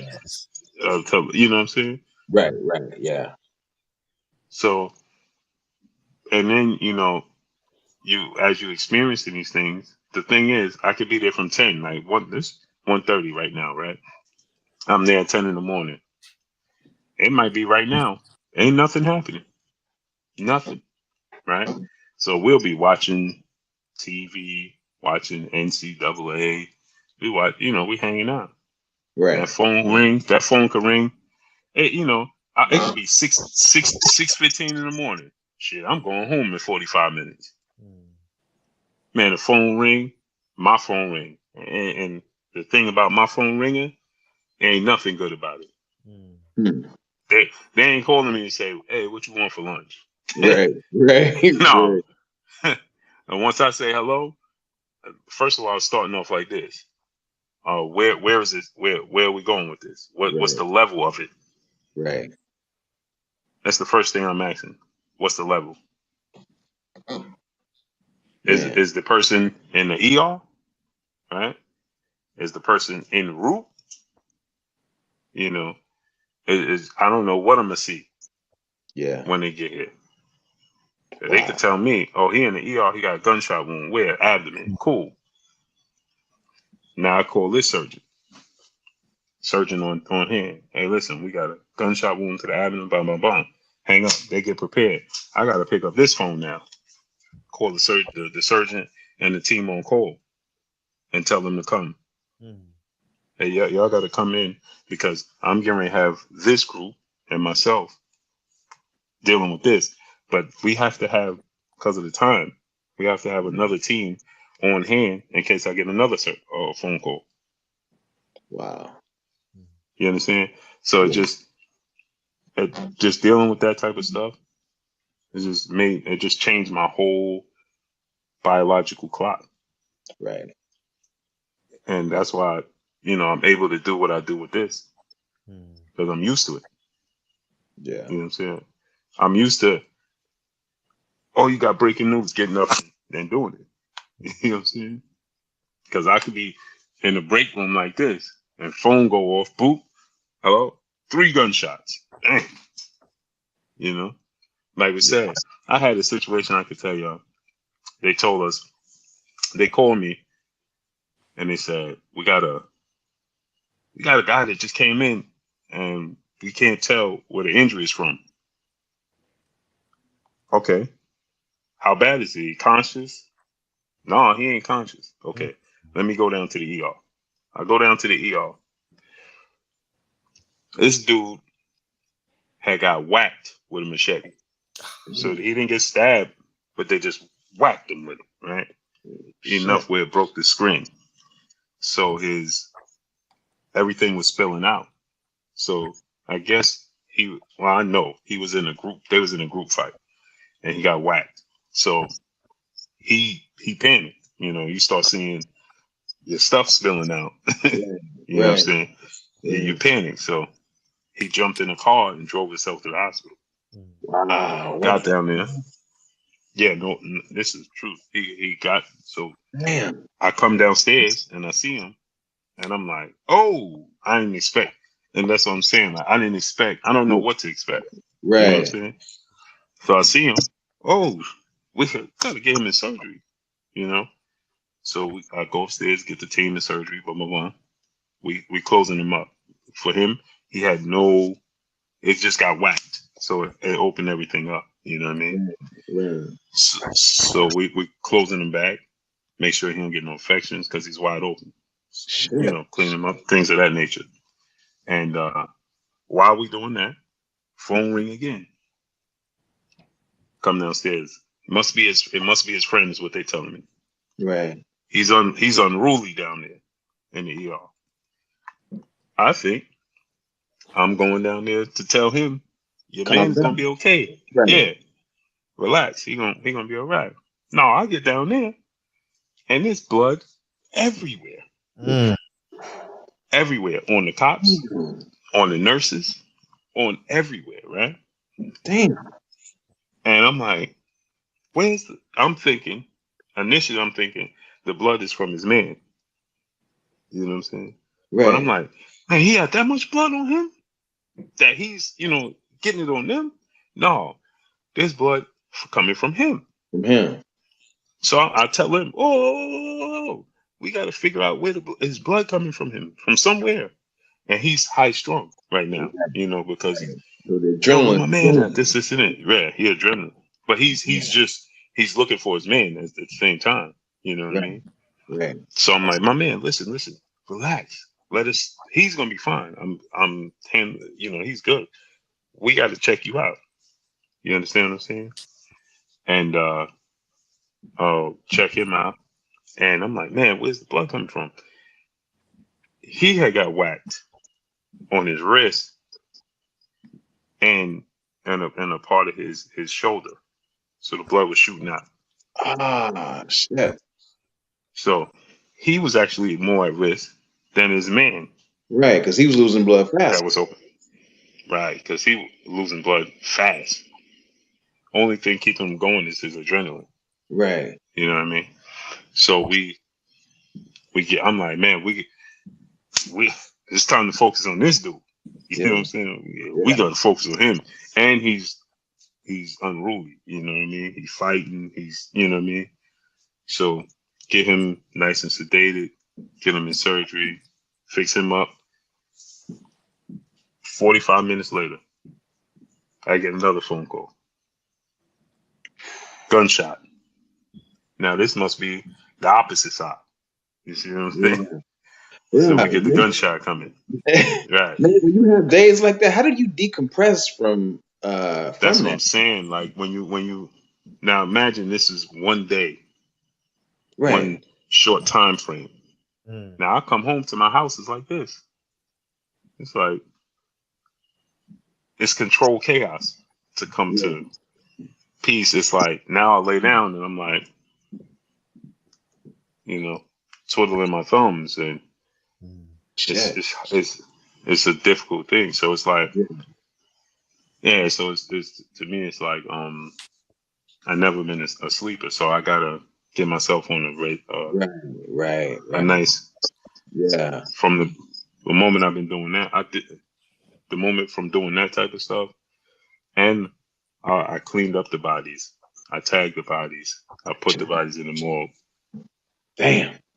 Yeah. Yeah, I washed the bodies. I tagged the bodies, tie them up, put them in the morgue. I did it all. Yeah. And once you do that, for one, you look at life different. Right. You know what I mean? It's just not the same. You know what I mean? Wow. The appreciation is completely different. Yeah, that's true, bruh. Because that's what I be. We gotta take more. We gotta do more runs. So basically, we gotta take bodies from rooms down to the morgue. We gotta get the gurneys.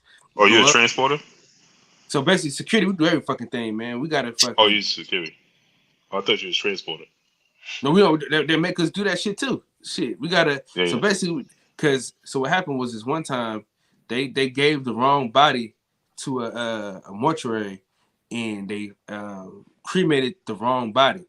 So now after that, they was like, y'all niggas gotta go with them to make sure that these motherfuckers don't do this shit again. So we gotta like write down like we gotta read hella. We gotta open the body up, look at every tag, write it down on the paper, zip it back up, and then put it into the. So when we take them down, see, we have what I have is I will put a tag in with the body, and the ID, and then tag on the outside, so that we didn't have to open it and have to unzip it. They do a toe. I put it on the toe. Yep. I put it on. We cross the feet. The ankles like this, and you tie it. You put a tag on the toe, on the big toe. You cross the hands like this, and you tie them. They don't do all that. And They don't do all that at Kaiser, nigga. They just tag your foot, they got the wristband, then outside the bag. So we gotta look at every one of them shits. The ones they know not to even call me to do. When it's a baby, oh no, see, we cross the feet.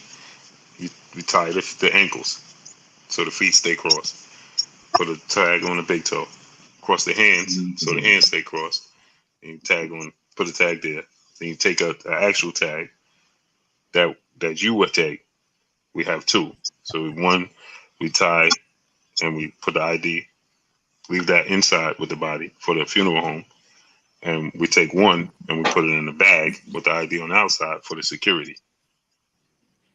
Mm-hmm. Wow. Yeah, because the security. Hey man, that's wild how people are steal stuff. People want dead bodies all the time, bro. Yeah, that's wild, bro. So yeah, so we put that. But then so hey, let me tell you one. I can tell you a funny story before I leave, right? When we I had this dude that I was training. He ain't know what the job details, you know what I mean? Dude was Puerto Rican dude, right? He ain't know. I can imagine. So I'm training him for about 2 weeks. Now remember, I tell you, like sometimes things happen, sometimes it don't. You can go a period of time where. So he was feeling good, Puerto Rican dude, right? And from Queens, and so finally we get somebody passed away, and he like, yo, we gotta do this and this. I'm like, yeah, I'm gonna do everything, and I'm gonna show you. You know what I'm saying? Because I know you're new to this, so I'm doing it, and I'm giving him details of we doing it, and I could tell he in his brain he like, this ain't for me. This ain't for me. I'm reading his brain like, bro, this ain't for me, right?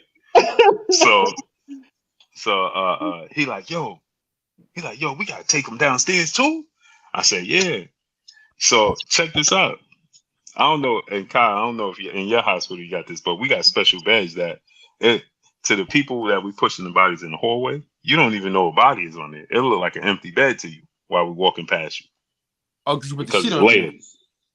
No, it's layered. So the way it's layered, it looks like an empty bed, right? So me and this dude taking the body, because the old gurneys, it make people cringy, you know what I'm saying? Especially during the daytime. You can't walk around pushing old gurneys. You know what that is, you know what I'm saying? Right.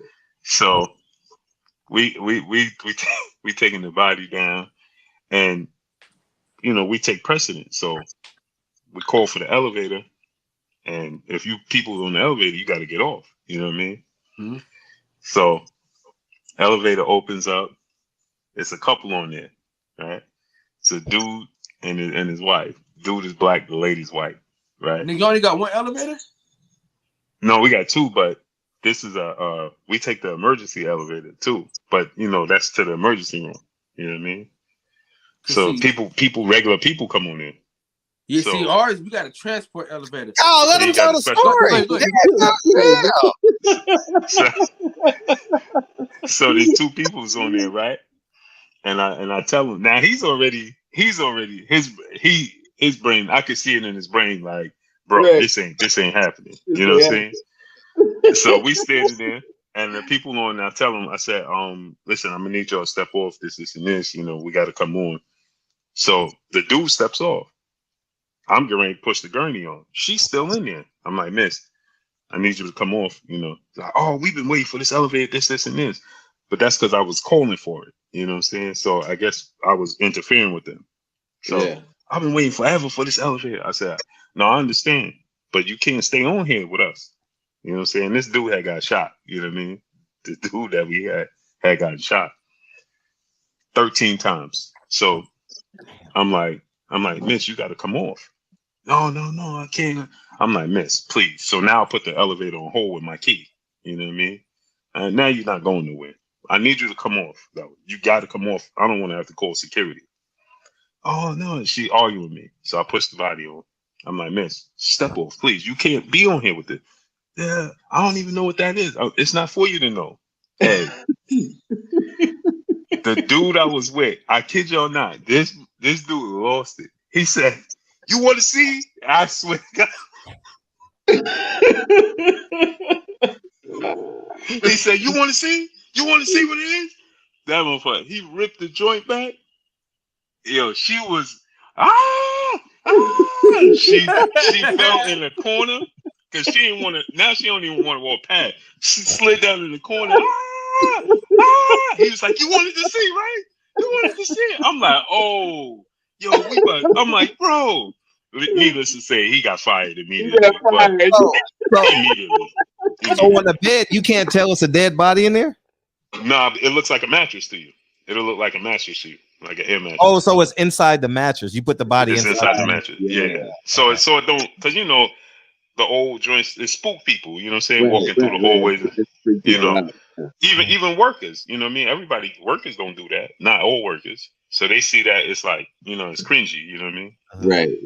So they do that now. So it's hot. But man, that dude snatched it and he broke the zipper, everything. Bah, he just ripped the thing back. You want to see? She's like, oh, it has a spread on it. It looks like a bed. It has a spread and everything on it. It looks like it looks like a made bed. Yeah. Hey man, she fell in the corner. The husband was like, "Oh, come on, man. Come on, let me right, man." But he was off there. He wasn't on the elevator. You know what I'm saying? Come on, man. Come on. Oh, man, that ain't right. Come on, man. What kind of people are y'all? I said, "Oh, y'all." I said, "Hold on, man. I told you she got to come on." Now I'm covering them back. Right. Yeah, man. She had, I like, man, she sued the hospital, everything, man. She mental. I like, man. I said, "Bro, you tripping." Luckily, they had the camera. Yeah, the camera. I'm like, because I'm like, I didn't do it. You know what I'm saying? They could see me telling her, like, man, he was like, "You what?" Because she was like, "I don't even know what that is." I'm like, "It ain't for you to know what it is. Right. It don't matter." Yeah. Right, because she tried to tell me, "You acting like it's Fort Knox, it's gold on there." I'm like, I ain't saying that. But you gotta get off. You gotta step off. I'm gonna send the elevator. No, she going. Man, he had enough, man. That dude ripped the whole. You want to see? Oh man, damn. And she's like, yo, the instant reaction she had, her eyes when she looked at the body, her eyes was. I ain't never seen a person's eyes open that wide in my life. Her eyes got this big, you know, because the wounds to a dead body don't heal, obviously. Right. So you can see them. You know, he's naked. You know what I mean? He's naked. So you know, you can see the wounds clearly. And man, he ripped that. She was like, she ain't never gonna be the same. Yeah, never. Damn. She sued the hospital and all that, but yeah, they trying to get me to come to the court. No, I'm like, man, I'm not. Right. Ain't got nothing to do with me. She was she was not cooperative. You know what I mean? That ass got off the elevator, that shit wouldn't happen. Right. I said, "Oh, bro, you ain't never gonna get another job." Right. Nah, because on top of that, you know, they had to inform the brother that was passed away. They had to inform his family because it included him. Oh, you know what I'm no saying? shit. Yeah, so you revealed his privacy on top of that. Damn. Even if that man got privacy rules, you know what I'm saying? No shit. That's crazy. Man, bro, you ain't never gonna get another job. Yeah. I bet you she learned her lesson. Oh, hell And yeah. every time I see, in today's time, every time I see Karens, because that was years ago. So every time I see Karens today, immediately I go back to that. Like, that was, immediately my thoughts go right back to that, because it's like, it's like, she was Karen at the time. You know, we wasn't talking about Karens and stuff like that, but she was a Karen. Her husband was black. He was like, "Come on, brother, that's not necessary." And he was like this because he didn't want to look. She's trying to get my wife off me, man. He's like, "Come on, man." You know, he didn't want to look. Hey, man, that was a wild. People, man, for like a year and a half, people was like, I couldn't live that down. They like, "Yo, bro," I'm like, man, I didn't know he was gonna react like that. You know what I'm saying? Right. I had no idea. Like, cause when I first was bringing him to the room to show him what we had to do, you know, the room is closed, the curtains and stuff is closed, so he didn't know. He thought, I don't know if he thought we was gonna use a fake dummy or a fake person. I'm like, Right. bro, no, this the real thing, man. That dude came, he was like, man, I'm like, you ain't getting paid like this for nothing. You gonna see some stuff, bro. You gonna see some weird stuff, bro. Man. I had a dude that got on that went to I think I told Fred about this. He worked on like Wall Street or something and got fired. Never told his family. Never ever told his family. So he was living off of money that he had in a private account. Oh, okay. And the money started running low. But he was going to work he was leaving every day like he was going to work. He was going to work. But he ain't had no job. So it was getting close to time. He was running out of money. That he had to tell the wife, like, listen, I ain't got no employment. So this particular day, he decided he was going to jump in front of the train and end it all. What? It was snowing. It was icy out there, right? And as the train was coming, I gather. Well, I don't gather. I know he told me the story later, but he was going to do it. And he changed his mind. But he slipped. Damn right. Oh, he slipped. Oh. He slipped on the ice. I guess he was going to jump back, but he slipped on the ice. Then the train went over his legs. Yo, so he survived that. No, they brought him to the hospital. I'm like, man. So this is wild, man. They brought him to the hospital. He had one pants leg on, right? And it looked like a washcloth. You know what I mean? And Sorry, so his pants leg looked like a washcloth. So I'm like, man, what? So I we cut it off. That leg was just wrung. Pants, it was just wrung, man. His whole leg, and the other leg was gone. So I'm like, man, where's the other, the other leg? So they trying to cauterize it, stop the bleeding and things like that. And they bring up his leg. I'm sterile, you know what I'm saying? They pass me the leg. They got it in like a garbage can. The EMTs had it in. Pass me the leg. Dude don't want to touch the leg. Like, my man, pass me the leg. Like, we trying to save, you know what I'm saying? You got to save. He don't want to do it. I say, yo, brother, if you don't pass me the leg, you ain't going to have no job. Because we on the time limit. We against the clock. Boy, that dude was like, man, you can't. I'm like, bro, for me to step out means I got to re-sterilize. You know what I'm saying? I can't come out there. You got to. Man, I done seen it all, man. Did y'all save his leg? Did y'all save his leg? Yeah, they said that leg, they actually saved that leg. The other leg, he lost. Wow, he got one leg. Blessed. One leg. So after all of that, man. After all of that, man. It's crazy, man. I done seen it all. Seen it all. But I mean, it has good. I experienced good things. Good experiences. Seeing the human body. It's amazing, man. But yeah, I'm getting out of here. I appreciate y'all, man. I love you, bro. Thank you, dog. I love you too, great brother. Right, appreciate you, King. All right. Peace, y'all. Peace. Blue, I'm gonna holler at you. Hey, this week, All right, right? my guy. No. We moved it back to I think we're gonna do it the 24th of April. What's that? Oh yeah, okay, got you changed the date. Okay, cool. Hey, yeah, Blue, change the date. We got 3 set of elevators at my hospital though. We got transport elevators, and then we got the regular elevators. Then we have now they extended the hospital since I've been there. But they made it. Now we got heliport. We ain't have heliport. We ain't have none of that. But now we do. But yeah, man, we had multiple elevators. But the thing is, for patients to come see family members in certain parts of it, they took all the elevators was accessible to everybody. That was the problem. That was the problem, man. And you gotta find that dude. I don't know if it's like bring him on your show. Oh boy, that ripped the joint back. You want to see? I only knew him for like I only knew him for like 2.5 weeks, man. Man, well, salute to you, I bro. trained him for like a couple of weeks, man, and then Yeah. he did that, man. He got fired, man. I was like, and he didn't care, man. Right, he didn't care. I'm glad Nah, you came over here. but I knew he had already checked out from the beginning. Like, Imagine his thought process on the train.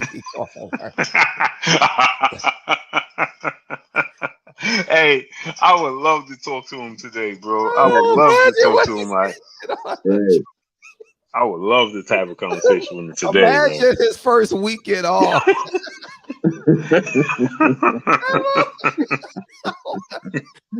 I want to go back. I don't want to go. Hey, I wonder what he do for a living now. I know he don't do that.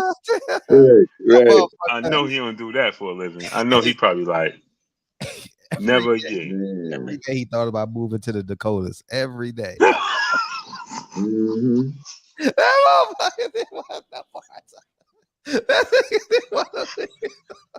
Hey, I can imagine having a job you absolutely despise. Yeah, but the worst part, like you signed up for something you had no idea. Like no idea. You no idea, talking to him. Yo, and you know what? I wish I could talk to that lady too, because I know they're never gonna forget that. Mm-hmm. Man, ever. Like I know they talk about that over family Thanksgiving dinners. Oh man, that motherfucker. Yeah, yeah. But just think how fed up or like Fred said, how much he despised at that point in time to do that. Like that was probably a relief to him. Like, you want to see what I see? Man. You want to see what I gotta go through? Oh, for a measly ass $30. Oh, hey, imagine his stories. Hey, his stories are funny as hell. Imagine his funny stories. Now I'm gonna look for him. Yo. You can find him. You can find him. Human resources. They got it. Yeah, sure. His profession is completely different, I'm sure. Right.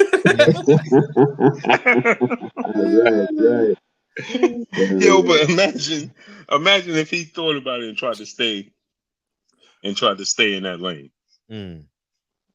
Like, imagine, yo, why did you get fired for said job? How do you explain that? How do you explain that, yo? Yeah. Damn.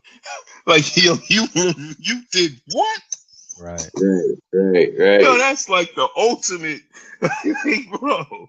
Right. Yo, that's like a bank. That's like a bank teller stealing from the bank. That's the ultimate no. Like, bro, how do you ever? You can never redeem yourself and get your license back after that. Ever. It's over. Like, bro, you did what? You liable to snap and do anything, man. Yeah, man. I appreciate y'all, man. Salute to y'all. Thank you. Definitely, brother. All right, Ken. Man. Salute, brother. Get some rest, man.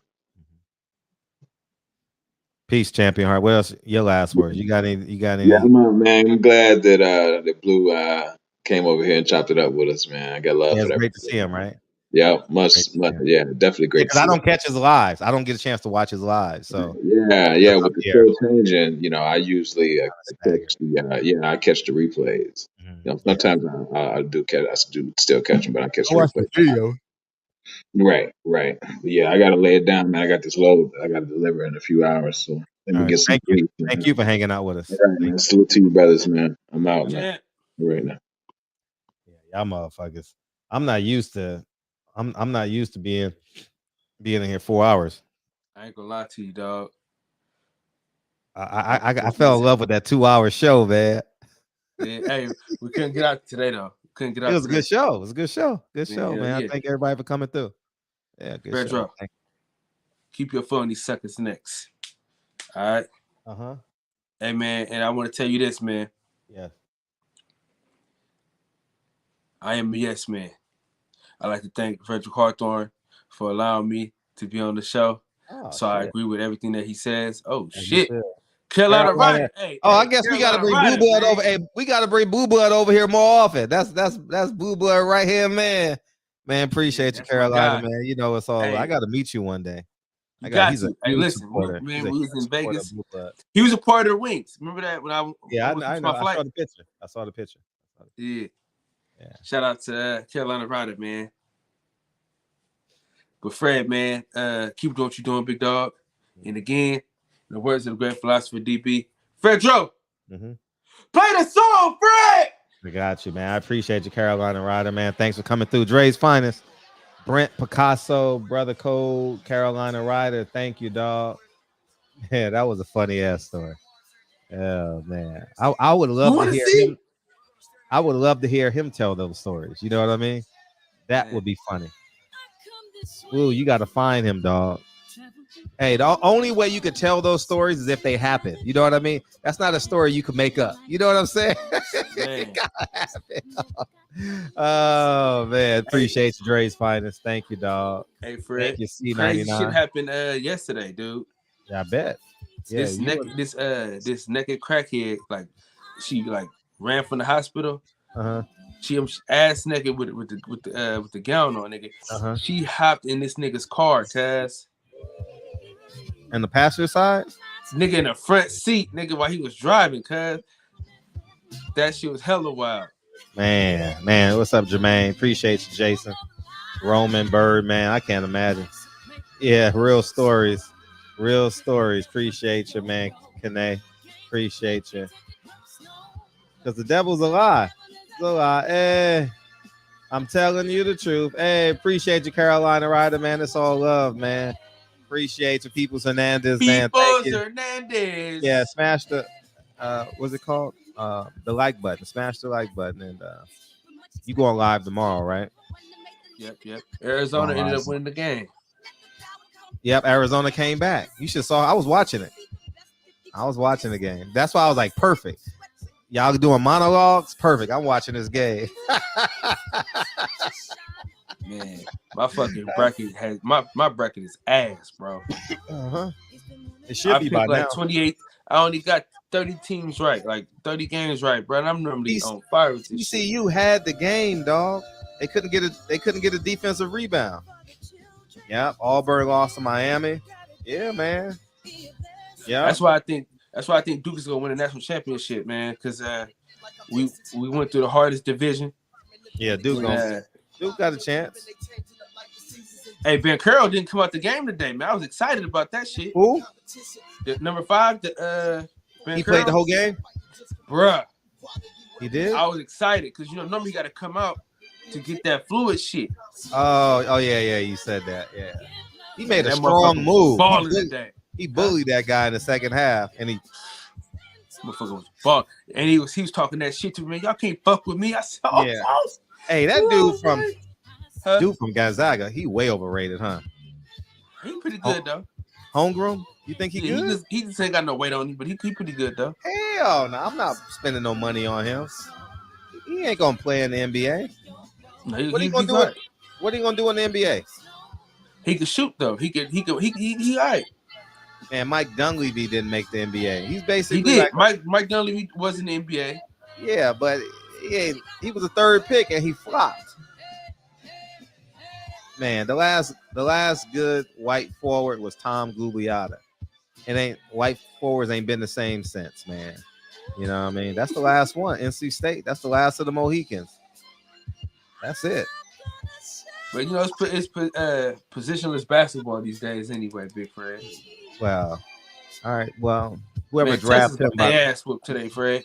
Yeah, it was a good game though. They cut it to 3. I was watching that game too. They cut it to 3, 74-71, and they lost something like that. Yeah. All right, love y'all, man. We gone. Appreciate y'all for coming through. Thank you, Carolina Rider, People Hernandez, Blue Blood, everybody else. Thank you guys. Love y'all. Peace.